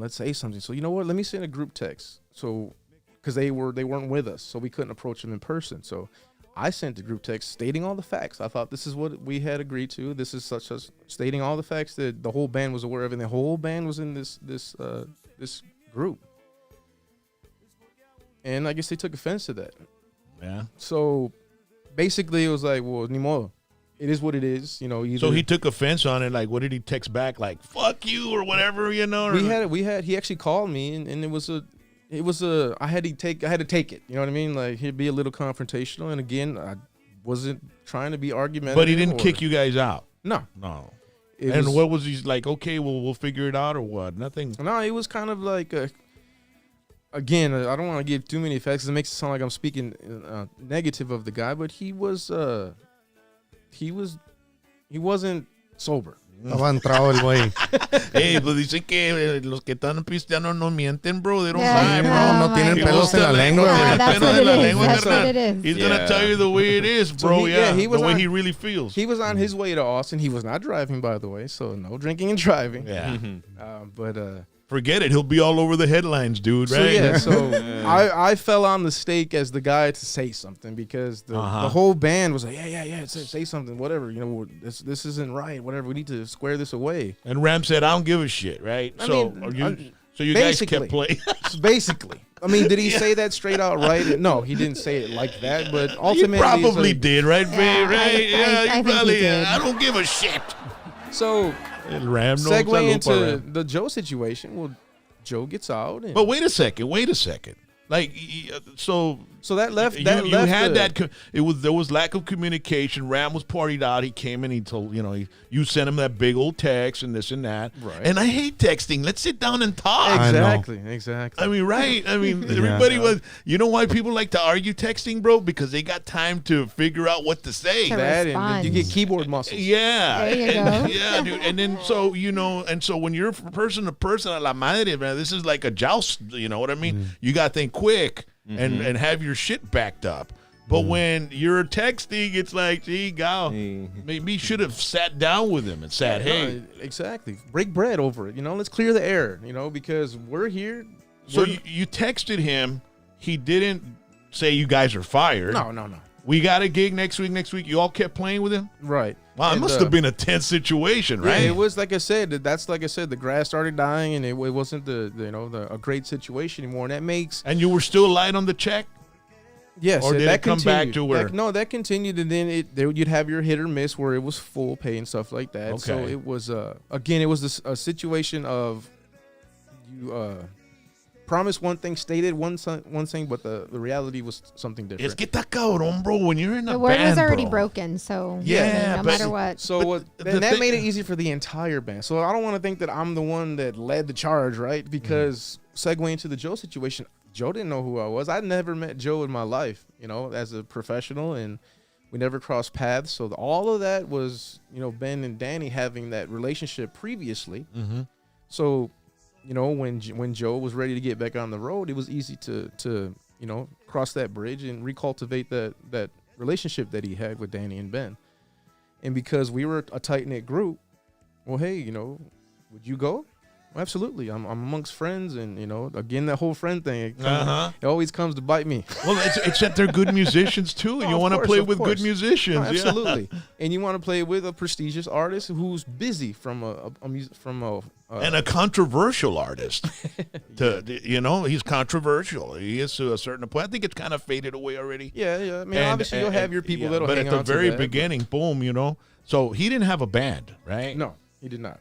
And so they built the bridge over there to cultivate that relationship, and we sat down and they gave us their offer. And where did you meet him and sit down with him in San Antonio? No, in Padre Island. Oh, Padre Island. So you came out to South Padre. I've been wanting to talk to Joe, man, on the show. I've been wanting to bring him on because I'm very intrigued with his career. I mean, he got still an amazing singer. Oh, I mean, he's an amazing artist. He's a legacy artist. Yeah, there's been artists that, have little issues that happen in their lives, but I don't ever think that should erase what they, gave to this industry, and to the genre of Tejano music. So I'd like to have Joe, if you're watching or if anybody knows Joe Lopez, tell him, hey, whenever he wants to come into the show and hang out, and I want to talk about it when he was growing up as a kid and all that good stuff. Man. He's got an interesting story. That's a tremendous amount of Tejano history. So you went to Padre Island, you went out there and talked to Joe, all of you all together. Yeah. So the reason that made that jump easy to make the decision was obviously we're kind of upset with the situation that's going on with Ram, and then we had a kind of, not necessarily a set of expectations, but we wanted some questions answered when we went to Joe. Because obviously, Joe being fresh out, he was going to be we saw it as a hot artist as far as packed houses because they haven't seen him in so long. And he's the voice behind all the hits. You know what I mean? Like, my entire career. He's an iconic figure in the industry, bro. My entire career, the first time I ever, because I've played in cover bands forever, and they were Tejano cover bands. So whether it was Jay, Ram, Mas, it doesn't matter. So the first time you sit down as the drummer and you see that guy sing the song that you've been covering in the garage, it's like it's amazing. It's a pinch me moment. Oh, you get chills. Yeah, that happened to me. That happened to me with Jay. Happened to me with Ram. You know when it happened to me with Joe? He was. It wasn't even on stage, because on stage he's with the music and everything. So we're at a party there at the Border Apartments in Brownsville. It's Jimmy and Joe's birthday party, and they had like an area where, you can have a little banquet hall, and you can have a little dinner and stuff. So they had a little party. We went over there, and there's some mariachis playing, and I'm hanging out with Jimmy, right? And Joe's not around. And then I'm over here, and I'm talking with Jimmy, and all of a sudden I hear Joe start singing with a mariachi, like right behind us. I turn around like, holy shit, it sounded amazing, bro. That's when I was like, man, Joe Lopez is an amazing talent, bro. He's an artist. His voice is like no other, and it was pretty. So you got the chills too when you saw him and you played with him. Oh, absolutely. Like every artist that I've played with, that first initial rehearsal, and you see the voice, and it's what you've heard your entire life as a kid, and you're playing the instrument. It's like, pinch me now, Yeah. It's so. Again, going back to joining that band and taking the situation and what happened with Ram. It made the situation, the decision a lot easier. I mean, and Ben and Dan having that history with Joe. Yeah. So you went to Padre Island. What happened? You sat down. Did you go eat dinner, or you went to his condo, or what the hell? A little bit of all the above. So what happened was, obviously they were having their dialogue via text or phone conversations, because Ben ended up becoming the band director for Mas. But prior to all of that, we had a little bit of, not necessarily demands, but expectations, because we knew what we were going to end up doing to Ram. Basically, he's going to have no band, And Ram had no idea you guys were over here hanging out in Padre Island. So yeah, there's a story about that, because I know he says, "Oh, I knew about it the whole time," but we'll get into all that. So Because Joe isn't Yeah. like he's not a social media guy. I mean, he's got people doing that for him and stuff. You know what I mean? So brew the coffee because I got something to say. No, I'm kidding. But again, Danny and Ben had a relationship with Joe. They were disgruntled with the situation with Ram because the grass wasn't so green there with what was going on with management and payroll side of it. And so we all talked as a band prior to meeting with the organization for Joe. And it was, if we go over here, this is going to be a big move. So, and it's going to have some backfall with the Ram situation. So we need to make sure it's going to be worth our while. So by that meaning, are we going to have input on production? Because, obviously Joe coming out brand new and he's going to have a record come out.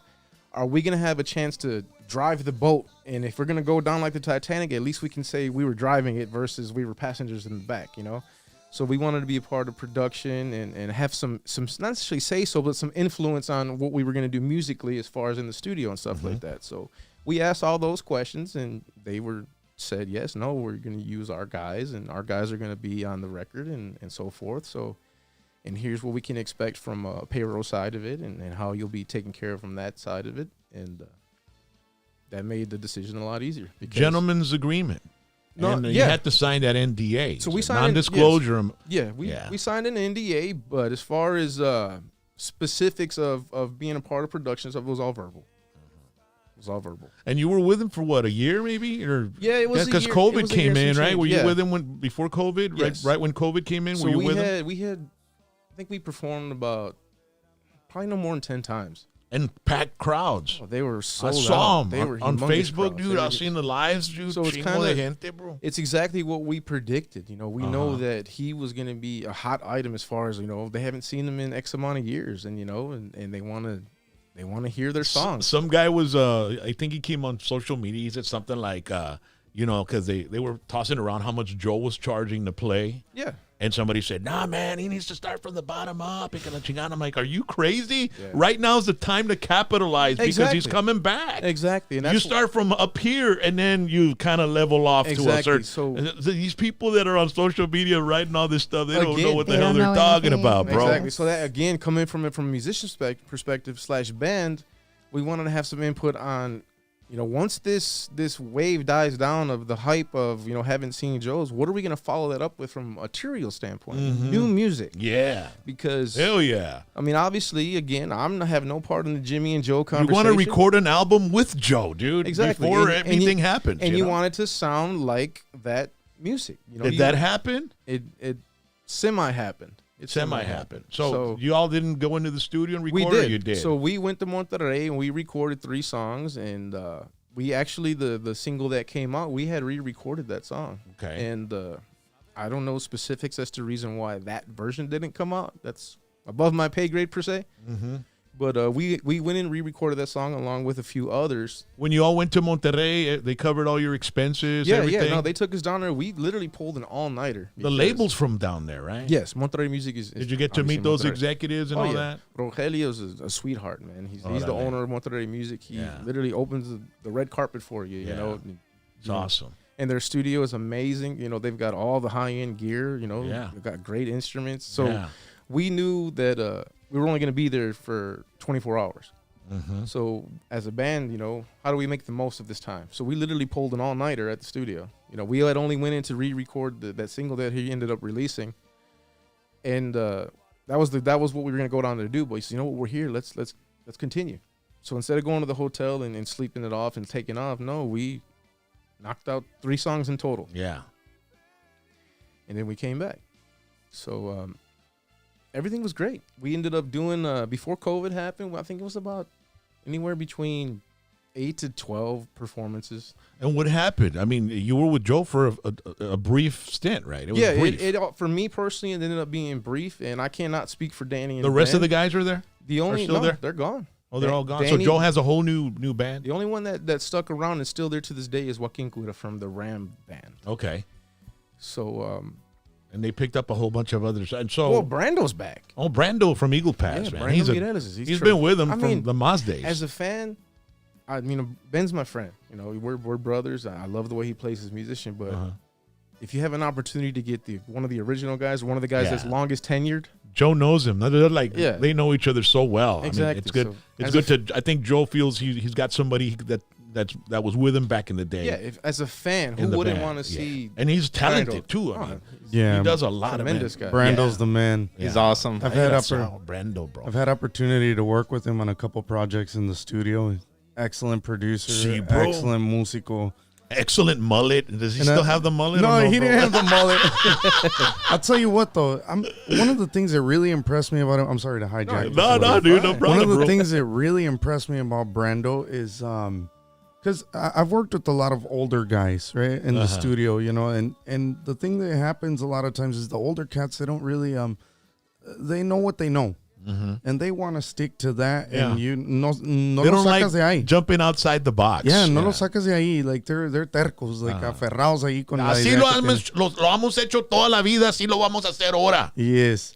Stuck in their ways.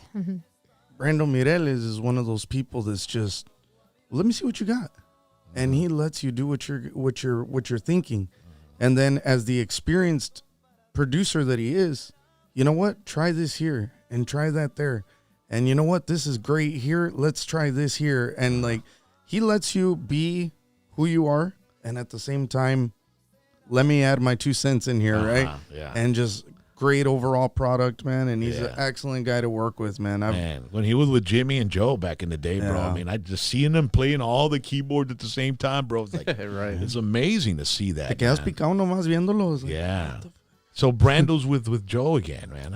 I'd like to have Brando here. I want to go to Eagle Pass because we have Rhodey's Country Fried Chicken. That's our. Have you all ever played in Eagle Pass and eaten there? I have not. Dude, The iron skillet was. Dude, you got to go to The spot. Rhodey's Country Fried Chicken in Eagle Pass. Okay. It is amazing. And I wanted to go over there and maybe get a place for, a couple of days and interview all the Eagle Pass talent. There's a Of lot of course. talent over there. Brando's from over there. Oscar G's over there. Gary's over there. Yeah. So, And there's so some is talent over there. Crazy Pimps. the Crazy Crazy Pimps Pimps as well. Yeah. and the Garcia Brothers. Garcia Brothers. I mean, it's just so much talent out of there. There is. So tremendous. then you stopped playing with Joe? Did you quit or did you give him a So- 2 weeks notice? What did So you tell what him? happened with that is COVID happened, obviously. So we weren't playing. So like I had alluded to earlier, I started my home studio, Art of Holler Music.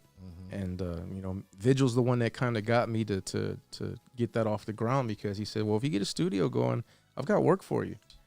So he's the one that kind of, had me getting consistent work at the home studio with my studio, Art of Holler Music, and kind of took off on his own. And that was always a byproduct, me being available for remote drum track accessories is for any artist. Basically, if, your money's as green as everybody else's, when it comes to that. Hey, as work far is as work, man. Exactly. Yeah. So Got to earn that cheddar. exactly. So I had the home studio going for quite some time. While with Jay, I had it going with Jay. Towards the end of Jay's when I started, my home studio. So it was already a living, breathing entity, So And there was shelter in place. exactly. So we're in home, we're in the studio, we might as well create. Right. So going back to our original discussions with management for the Joe situation was, hey, obviously we are committed to Joe and any obligations that Joe has. But verbally speaking, is there any issue with us backfilling and performing with other artists / recording?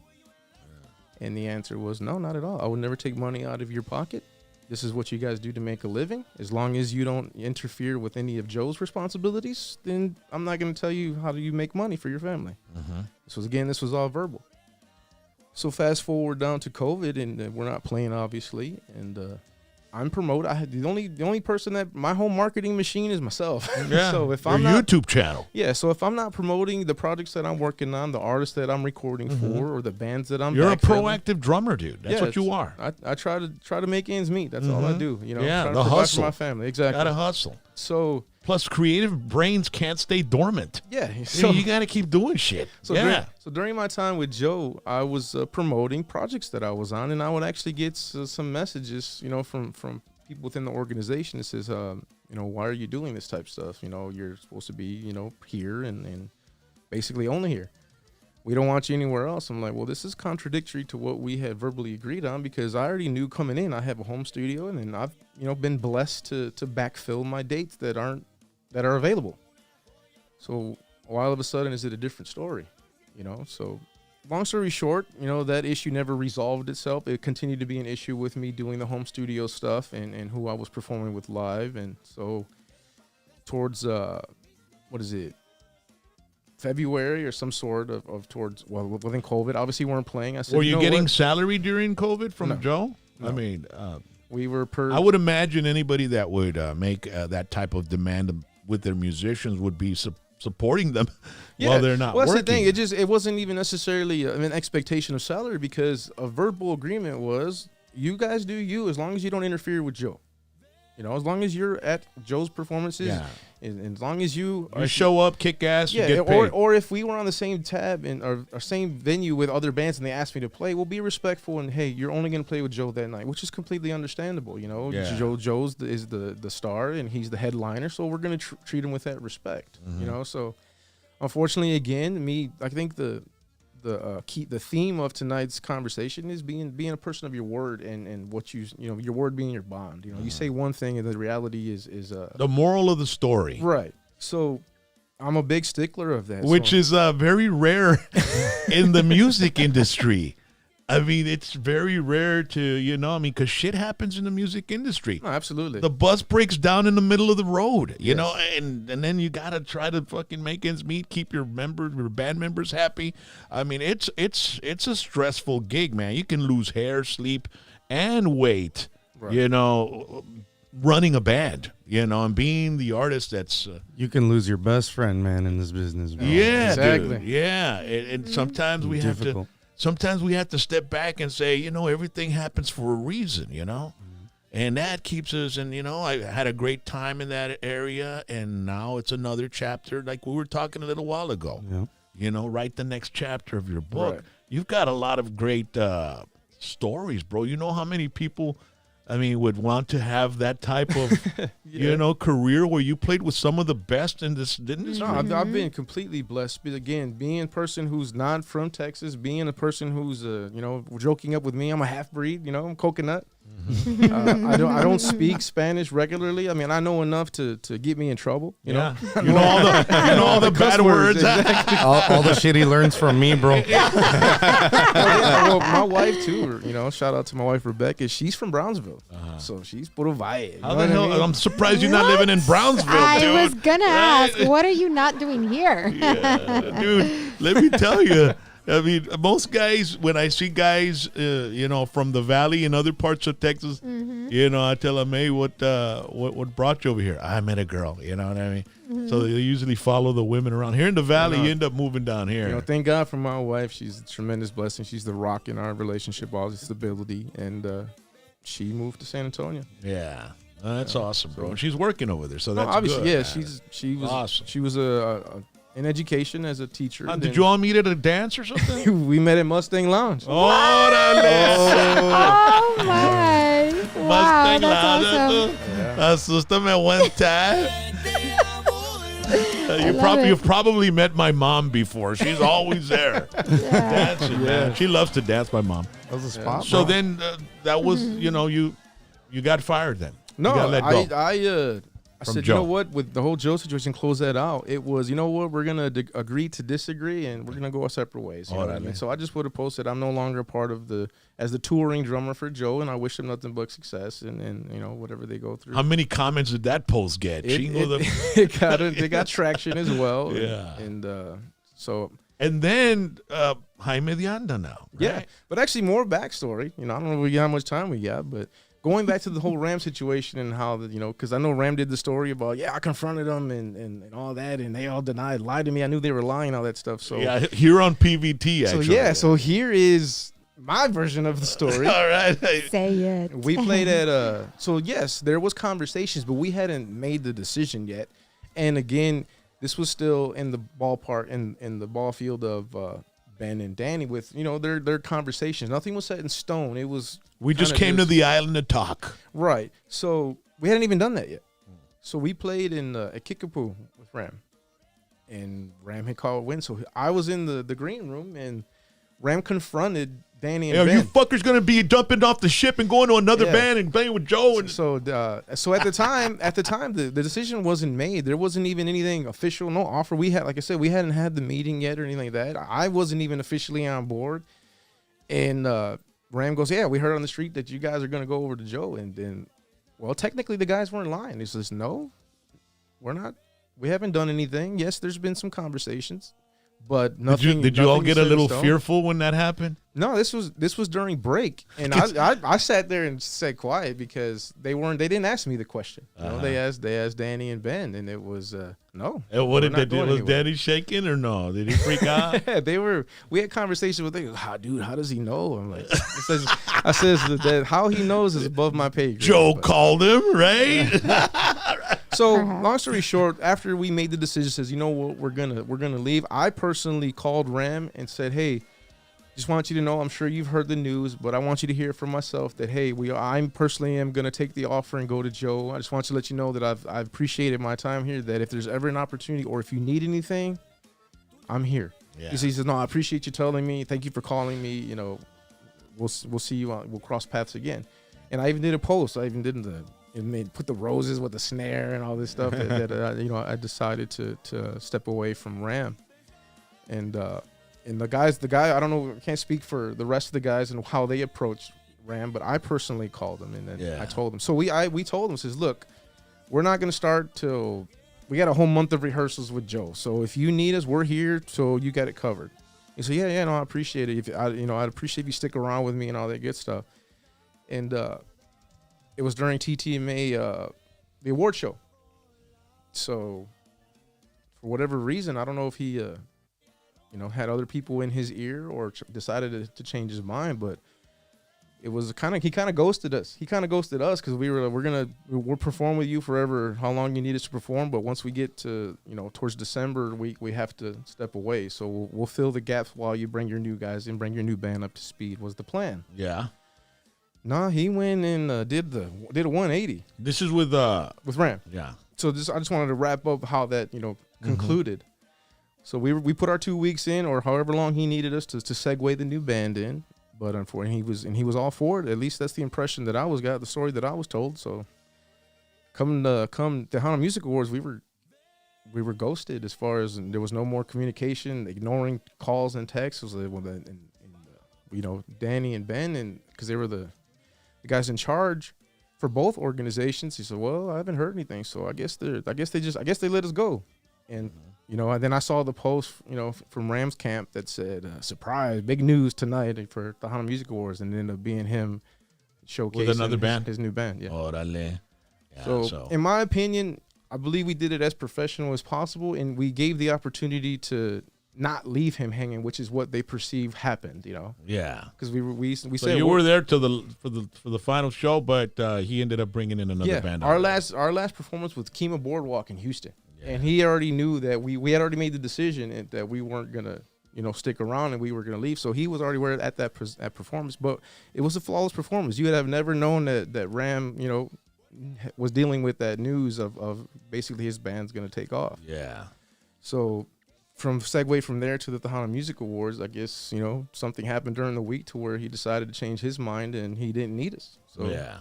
So as far as I'm So concerned, did you all show up to the Tejano Awards and shit? No. I was at home with my wife. Orale. Okay. So when Ram was here, I asked him. Well, we talked about you, and I mentioned that you're with Jaime DEANDA. Yeah. He was like, "What? He doesn't belong there. This and that." And Jaime's music is simple. yeah, it was for. I mentioned it to him. I think when the first time I saw Jaime DEANDA was with Manuel on drums, and the guy plays very progressive like you, dude. Right. And when I first saw Jaime DEANDA with Manuel and Ewi, the original Chamacos, and Juan P. Moreno, it was at the Villarreal, and it was like 1988, I think. It was before the big old 90s blew up. And I went up, and I was just blown away. I had to ask Manuel for his drumstick because I had never, I was an Iron Maiden guy, and with Clive Burr, those drummers, Rush, Neil Peart. I mean, to me, conjunto drummers, were like exactly. But there's also an art of being simple. No, of course, simplicity, of course. and that I respect that too. Now as I grew with the industry as well, But when I saw Jaime DeAnda's drummer, I was like, holy moly, this guy's on it. And when I found out you joined him, I was like, well, it's back to the old school Jaime DeAnda. That's great. I'll tell you that whole backstory as well once we, completely segue over there. But I saw the hashtag PBT with Ram, and I also saw Ram on some other interviews. And again, God bless Ram. I know he may come across like it still bothers him, and I'm sorry that it does still bother him, but I'm able to sleep at night because I know I handled it as professional as possible, knowing that no matter what, there was going to be a breakup / we're going to go a different path. Mm-hmm. So I've seen his comments, and to each their own. Yeah. But I guess the way that what I hang my hat on is if I was that guy that is overplaying or does too much or any of that stuff, then I don't think I don't have. He actually mentioned that as well, right? Because he said on the video. I think I brought that up as well because I know a lot of musicians like that. It was a weird segment because it was Aaron Holler, hell of a drummer, and then he goes, then you said, yeah, he's playing with Jaime DeAnda, like he was like puzzled by it. Yeah. Oh no, he ain't gonna make it over there. Yeah. Jaime's music is simple. He don't like all that stuff. Yeah, he ain't gonna make it nowhere. Yeah. Like, okay. My. And I was tell me how you really feel, Ram. But I told Ram, I told him, dude, it's like old school chamacos. Exactly. Un complejo. I mean, the drums on that is like exactly. So closing out the Ram thing and closing out the Joe thing, it was, like I said, they had issues with me, playing with other bands, and they didn't necessarily want me doing the studio stuff. So it said, you know what? Unfortunately, I don't believe we signed up for that much exclusivity. So let's agree to disagree, and we'll go our own ways, Mm-hmm. And then this is during pandemic, so again, nobody was left hanging or the gigs were all the pandemic was just. It ravished the Tejano artist. Yes. I mean, there were artists out there that were still working, making money, and that's what was paying their bills. Obviously, the pandemic, there was pandemic assistance out there, and and I without trying to get into details, I know that Ram has Ram's had some perseverance through that obstacle. Yeah. So that's like I said, God bless Ram and everything that he's gone through and have been through with that situation. And he has an amazing voice, man. Oh, of course. He seems like a bird. Yeah. And it doesn't even seem like he's struggling. Exactly. It's not like one time I saw him, I thought, is this a CD or what? Is it a backtrack? The singers that sing like a bird effortlessly, Ram, Marcos Orozco, Adalberto Gallegos. Yeah. Those guys just open their mouth and you know what I mean? Adalberto Gallegos has these lungs that are like they're not normal, bro. They're like they can hold a note. They're pretty amazing. Oh, and Joe too. Joe too is just that first rehearsal, and again, like I told you, that pinch yourself moment. Like we're playing Gaia or whatever. We're playing a hit. They're all hits with Mas. Yeah. They don't have a bad song. No, anywhere. Dude, he can play for 4 hours nonstop. That first note of seeing him sing is just like, wow, that's no effort. Yeah. No effort. And obviously, I'm not gonna pretend that there's, you spend that amount of years not performing and not, sharpening that blade, it's gonna get dull. Yeah. So you're gonna need to hone that skill back up.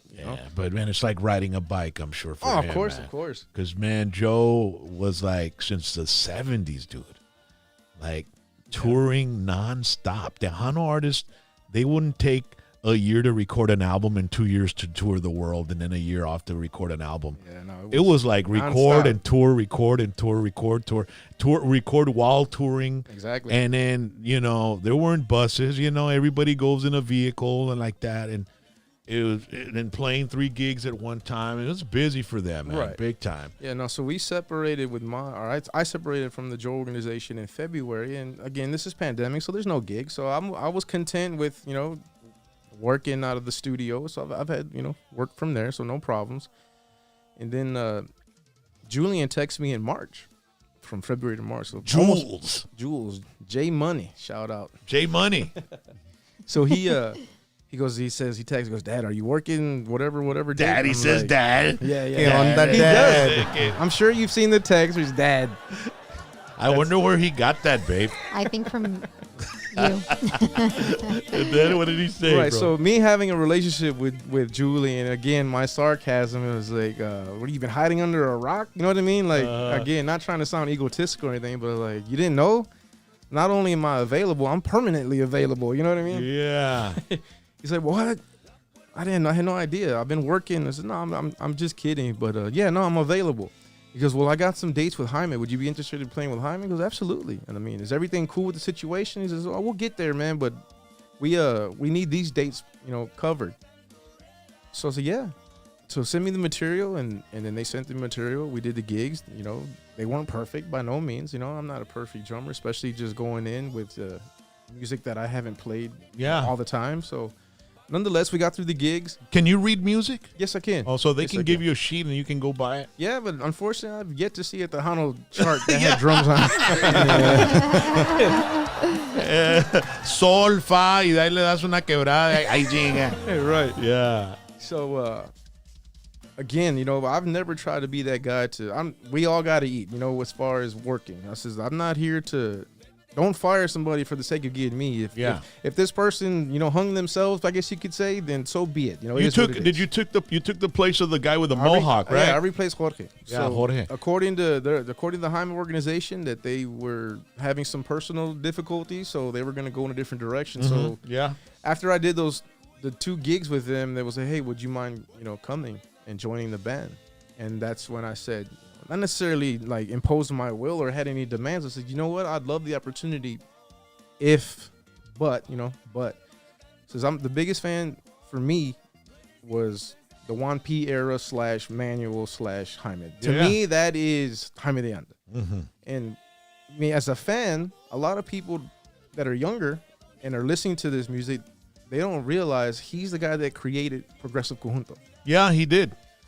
So he did. So you get a lot of younger generations, the kids that follow like the Signos, for example, they don't know that from Jaime. They only know Como Te Llamas y Paloma, that style of conjunto. Yeah. So no, but he was very progressive and he really bothered the conjunto purists. Exactly. That said, hey, that's too much shit in a song. Right. You be true to the art form. And he felt they were young, they were full of energy, they were like a rock and roll band, and each one of them is a virtuoso on their instrument. Yes, everyone. They are still amazing. No, of course. Yeah. So I had the conversations. Look, my favorite era of you is the early '80s, the '80s / early '90s of you, and a lot of people, old school fans, of course, they know that era, but a lot of the new people, they don't know that of you. Mm-hmm. I think we need to remind them that you're the one that invented this. You invented conjunto, progressive conjunto. Before that, there was I don't know who a progressive conjunto was. As far as just straight conjunto, bajo sexto, accordion, and you're correct. Bass and drums. That is the truth. But a lot of younger people think Albert Zamora. Yeah. And then the other ones that did Linda Morenita. They're from Carn City. Yeah, what's their name? Richard Rosales was in that band. Yeah, Richard Rosales. That's right. They were on. What was the name of that band? Yeah, man, I remember them. They're from Carn City. So they were another one. And they throw themselves on their knees and then play the accordion. And then I think, if I'm not mistaken, forgive me if I'm wrong, I think Lobo Cuatro was doing some of that stuff that kind of Jaime had done earlier in his career. Yeah. But by the time those bands were hitting, Jaime was already segueing into more of the. Yeah, he definitely influenced a lot of young accordion players. So again, a lot of the newer generations, they aren't necessarily hip to what Jaime did early in his career. Yeah. So in talking to Julian, obviously talking to Jaime, I says, well, what'd you think about bringing back your original sound? Let's give it that vibe of the progressive conjunto. Mm-hmm. And I asked him, are you comfortable with that? He goes, absolutely. That's one thing that I've noticed about Jaime. With my tenure or my career, I've dealt with a lot of lead singers, if you know what I mean. Read between the lines. The lead singer, what is it? Singer syndrome. Syndrome, andale. Yeah. So. Was it Potente? Yes, Potente. There you go. I said it on the chat. All right. Yes. Who said that? Junior Romano. Thank you, Junior Romano. Yes. Hope you're enjoying the show. Okay, we're gonna go to the free T-shirt. We got free T-shirts. We'll send you something. No, I'm just kidding. Well, we don't have his address or anything. No, just kidding. But anyway, we'll send you a drumstick from Aaron Holler. Yeah, there you go. All right, there you go. I've got plenty of those. Yeah, there you go. Do they have your name on them? I can put it. Yeah, we'll have a marker. We'll put it there. So where the hell were we? That Potente was the band that we're talking about. just going back to Jaime and his original sound. As far as when he was, in the late 80s. Did you record this song with AB? Yes. I had a pretty good influence on that project. The drums?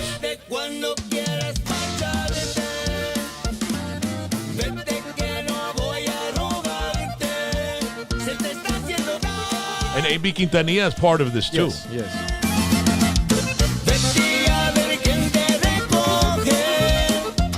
I was, I was searching for A.B. Quintanilla on my Rock and Roll James Instagram, and I think he blocked me, dude. Oh no. I think he blocked. Did you block me, A.B.? Because when I went to it, it just like this profile is not. No longer, yeah, that's kind of like me with Gary Hobbs. Then I went to my I went to my hashtag PVT account and I searched him and he popped up, dude. Oh, wow. So I sent him a message. Hey, I thought, did you block me, dude? He hasn't responded, but anyway. So what did AB do on this song? AB co-wrote that song with Pira Studio. Okay. And then Gib James, God rest his soul to my brother Gib. No, dude. But, that's a whole other subject. Sad, bro. He by the way, Gib James was a partner of, they did music with Cumbia Kings. Yeah, he's and AB's he was right-hand man. Yes. And he passed away from COVID. He's one of the victims of COVID. Yeah. I've got a story for that one too. Yeah. Our sincere, absolutely. Shout out to the familia to the de Nieto family. Yes, for sure. Aquí en la San Perlita, Texas. It's right by Raymond, was little town, man. But man, that guy, man, had talent, big time. Shout out to Kelly Nieto and his wife and the family, the kids, everybody. So then, what they were all part of this song. Yeah. So Gip had the rough arrangement. Okay. So we recorded this song 100% at my studio. Wow. At my house in San Antonio. My wife was, busting out all the snacks and chairs and drinks and food, and I was handling all the studio stuff. Yeah, that's awesome, bro. So, not to brag, but I was the recording engineer, the mixing engineer, master, the editing and mastering engineer, also the drums as well. Wow. So, it sounds good. Thank you.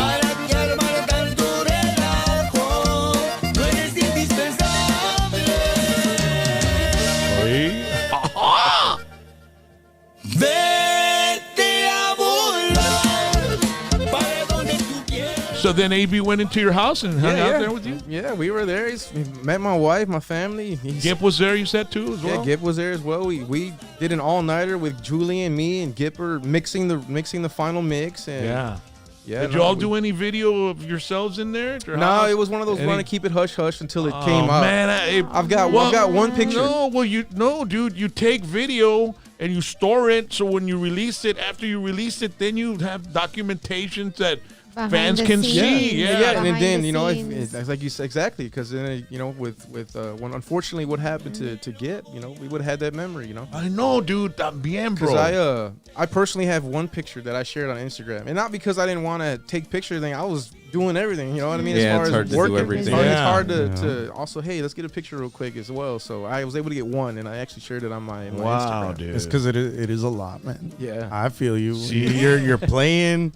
Yeah. You're engineering, producing gotta as make well. Sure, gotta make sure every last little thing in the mix, everything for people to monitor correctly. Right. And I'm sure you could have gotten some guy to go in there and fucking video. ¿Me hubieras hablado a mí, güey? You should have called us. No, dude. Just talk to the guys and they say, hey, JDA, Jaime DEANDA, we should document this, like the Highwaymen, what is it, Waylon Jennings and Chris Christopherson and Willie Nelson, they all got together, and Johnny Cash, and recorded at a studio, the Highwaymen, right? And then there's behind the scenes footage of it, right? After they released it, so that's what you do, man. It would have been like amazing. Metallica, Back in Black, or the Black Album. You see all that stuff way later, all the behind the scenes that stuff really would have helped the single, afterwards and stuff like that. Yeah. Next time, maybe y'all think about that. Yeah, no, definitely. Yeah. I agree with you. With the band we hire there's like a sixth band member, and he's just a photog, and he's just videotaping us everywhere we Just go. to document just to everything. document our stuff. And then he gives me all the footage, and then I put it together and upload it on our YouTube channel. Right. So, and I love editing too, man. I love that shit and you too. already know. You just grab something to drink, and you're going to be locked on for a few hours. For hours, yeah. My routine is I put a movie on, and I just hear it. That's the thing, because even with my YouTube channel, if you look at it, I haven't actually been able to upload a video in quite some time, just because of my time demands. Yeah. I've got me and my wife, we've got a 1-year-old baby, so obviously she needs a lot of attention, dedicated attention. So I also got the studio, also doing live. Well, so make videos of your baby, bro, and put them on Yeah. YouTube, bro. It doesn't just have to Yes. be drums. It's Right. you know, people they like to get that organic relationship with the artist. Right. And, you know, I mean, I think, you know, being a drummer, a musician, a producer, it's very interesting to a lot of people. You know, you can find that niche and then you just say, hey, this is my baby. Because do you ever talk on your videos? No, they're all performance. Yeah. You know, my niche was for the channel was to be performance, whether it's live performance or studio performance. Yeah. That's been the main thing. Have you thought of maybe doing a few, you know? Yeah, it's one of those things of having You've got a mic, you've got a studio. Yeah, having say, a- hey, look, I'm going to talk to you all about this thing, about doing this. This machine does this, boom, boom, boom, whatever. Right. It's just me personally, you know, I don't necessarily want to do the Truman Show. You know what I mean? yeah. As far as having a camera on me 24/7, it's Yeah. kind of, I want to separate, you know, work entertainment from my private life, you know? Yeah. So, that's, Well, it I doesn't guess- have to be all of it. Just a little clip. Make a little introduction. or Yeah, something no, I like understand. that. I've like Facebook Live, something that's a little casual. I've brought my wife on or Yeah. kids or stuff like that. But then as far as in a YouTube where there's a quote unquote a little production value, no, I haven't done that. Yeah. So- Or you can make a separate one, I guess, if you want to just keep it on drums. You know right. what I mean? Yeah, I had the channel. Because you're doing Basically- pretty good with that. Those are like 43,000 views on one of your videos. Yeah, and then the Bobby ones are in the millions. Yeah. Believe it or not, and they're all organic views. I don't pay for views. So Yeah. So how are you going to split that $300 with me? How you gonna, those $800, man? How am I going? How much am I going to get, Holler? Hombre. Mochilas para los libros, güey. Oh man, dude, Aaron, it was a pleasure meeting you, man. I'd never met Aaron Holler before or spoke with him or anything. I just see his videos of him drumming, and I was pretty amazed. And I was like, "What's this white boy doing in Tejano? What the hell?" correction, half breed. Yeah, half You know, breed, man. hey, there's Jesse Turner, there's Gary Hobbs. You know, I'm just Holler. Yeah. Holler if you hear me. That name is perfect to like for a brand or something, Oh right? man, Yeah. a lot of my close friends call me by my last name. Obviously, what was it, 80s or 90s stigma of Holler. You know what I mean? Yeah, so yeah. that one's with me. And Holla now- holla. What was that? Who sang that song? That rapper? The one that was gonna do that. Ja Rule? Ja Rule. Yeah, That's it. So man. now I get hit with the whole AA rhyme. Yeah. Oh my gosh, Aaron. Hey, Ron. never ending. Yeah, it's Aaron, man. Aaron Holler, ladies and gentlemen, here on hashtag PBT. The goat. The goat. Nah, hombre. The GOAT, yeah, he's one of the best out there. I mean, Thank you so much. the other day I played an album of Bobby Naranjo y Grupo Dirección. Oh my goodness. And he had a drummer that was just, Pete Garza. yeah, that's So his name. as far as Tejano influences, that's the man right there. Yeah. For me personally, it's Pete Garza, Ernie Ruiz, Juan Hinojosa. Yeah, Juan Hinojosa. Obviously Rick Reyes is But the Pete GOAT. Garza was the busy guy. Oh yeah, and This then guy would put rolls and it fit. it sounded good with Bobby. Sometimes there's, you'll say like, nah, that's just overkill. No, everything had a reason for Pete Garza to put in that song. Exactly. And then Bobby's accordion playing and his keyboard work was phenomenal. complimentary to Exactly. it. And then Jesse Serrata's vocals, Oh, of course. very complimentary to it Mr. as well. Iron Throat himself. Yeah, I mean, dude. Like if me going back to my formidable years as a kid, I grew up in a household of Serratas and Chachos and Buenos, and like that's Yeah. the music that Fabulosos Cuatro, all the, that's the stuff that I grew up listening to. Gold, Believe it or dude. not. That Yes, shit's that's- gold, bro. People don't realize the amount of musicianship that those guys had back then. Yeah. You know? And it was really tough for a lot of. There were no royalties back then, you know. Exactly. The publishers were getting all the money, They Right. were, and the artist was signing their publishing rights away just to be able to be in the studio to record an album and put it on the radio and get a gig. Right. Yeah. So, but And that's a good thing about being in a band that allows you to be progressive or exciting is once it's recorded, well, that's the way it's supposed to be at that point. Mm-hmm. You know what I mean? Once you put it on a wax, like the old saying goes, it's no longer too much or not enough. That's the way the record That's goes. it. Yeah, You man. know? You can't be erasing it and putting something else in it. It's Exactly. already out, dude. So segue into the where we're at with Jaime and Los Furiosos, the new version of Jaime, which is kind of bringing back the homage to his original style as a progressive conjunto artist and bringing that back to today with this current release. Yeah. Vete a Volar. It's, as you can tell, it's way busier. There's a lot more going on, but also you're still able to groove your head to it. Yeah. You know what I mean? It's Jaime de Anda. It's classic Jaime de Anda. Right. That's what it is. So we hit then in my opinion, we checked all the boxes then, because that was the goal. Well, we hope Jaime recovers pretty quick from his medical issue with the with the surgery that he had. Yeah, no, and then too, I know his wife Darlene put out a GoFundMe. So obviously, nobody's expected to donate, but if you can, it all adds up, and it's not for anything bad. It's just to help ends meet. You know what I mean? Yeah. Us musicians, unfortunately, we have musicians insurance. None. Yeah. And it happened to Jaime back in the 90s. He ended up in the hospital, and it was really tough. And I mean, he made it through, and he came back. But ladies and gentlemen, we're going to be finding the link of the GoFund, and we're going to put it in the description at the bottom. So you just click it. You could throw in a few bucks to help out Jaime de Anda's medical expenses, but it's kind of tough. And Aaron Holler, follow him on social media. You never know what he's going to post next. There's one question on the chat zone by Michael Torres. He's asking, what kind of Jordans are you wearing? Going back to the Nikes. I am wearing Jordan 13s. Jordan 13. The Black Cats. Well, shit, we didn't know that. Get the hell out of here, bro. Ain't no Jordans while you're playing with us, man. You ain't no Jordan while you're sitting in the studio with #PVT. No, man. How trivial, right, dude? Yeah. That's crazy, bro. The good thing is those life experiences, you can get drunk and tell stories And revisit them. I love it. Revisit I love and it. then put out a book or whatever. Yeah. Ladies and gentlemen, thank you so much for joining us here tonight. It's a special Saturday, and we went late, baby. Yeah, we're at 2 hours and 9 minutes. Damn, bro. I told you I had something to say. Hey, deja tú. He hasn't even started talking about his studio yet. All that much. How that started. Yeah, man. Well, we're going to have him back. We're going to have you guys back again, man. It's really a pleasure meeting you. Likewise. Miguel, Filimon, thank you so much for coming by, Muchos man. thank yous, carnal. And, Thank you for having us. I appreciate you, Aaron, taking that trip down from San Antonio Absolutely. to hang out with us tonight. It was a pleasure to finally formally meet you, and so hopefully this is the dude. beginning of more. Hey, bro, you're a great guest. Thank you so much. You're very great and an amazing drummer. Thank you. I mean, absolutely one of the best out there. So, ladies and gentlemen, thank you so much. We'll be back Wednesday night live with the Rock and Chaz Show. We appreciate you hanging out with us tonight, and we appreciate you supporting our channel. Subscribe if you haven't subscribed. Hit the subscribe button. We're almost at 20,000 followers, and we also have a Patreon where you can help us out, ladies and gentlemen.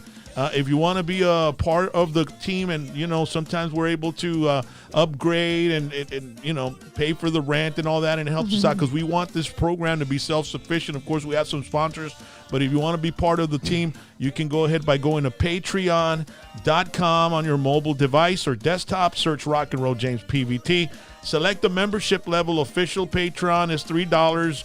All access Patreon is $9, right? And with all access, we've been posting pictures that we don't post on social media on our Patreon account.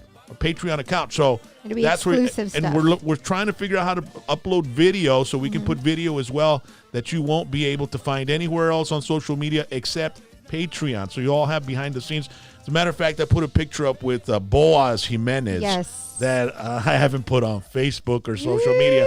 So if you become a Patreon member, you can check that out, and we're always posting stuff on there. So if you become a VIP patron with Patreon, you get it's a $25 a month. You get 2 T-shirts. All right, we're gonna send you 2 T-shirts, a Rock and Chaz shirt and a PV T-shirt. Make sure if you do join, like our new member Iris. Is her name shout right? out to Iris Cantu from Georgia, all the way from Georgia. So thank you so much, Iris, for being our new patron. Yeah, so you can do that. She's going to get a couple of T-shirts, and plus, you get to see all the behind-the-scenes stuff with us here. We're going to be real busy in 2022 on our Patreon, okay? All right, thank you so much. You all have a good one, and be careful, and it's time to go get a bite to eat. You all have a good one. Hasta mañana. Wave. Everybody wave. Yeah. Let me finish with that song from Jaime de Anda. Let's do it. Y'all have a good one.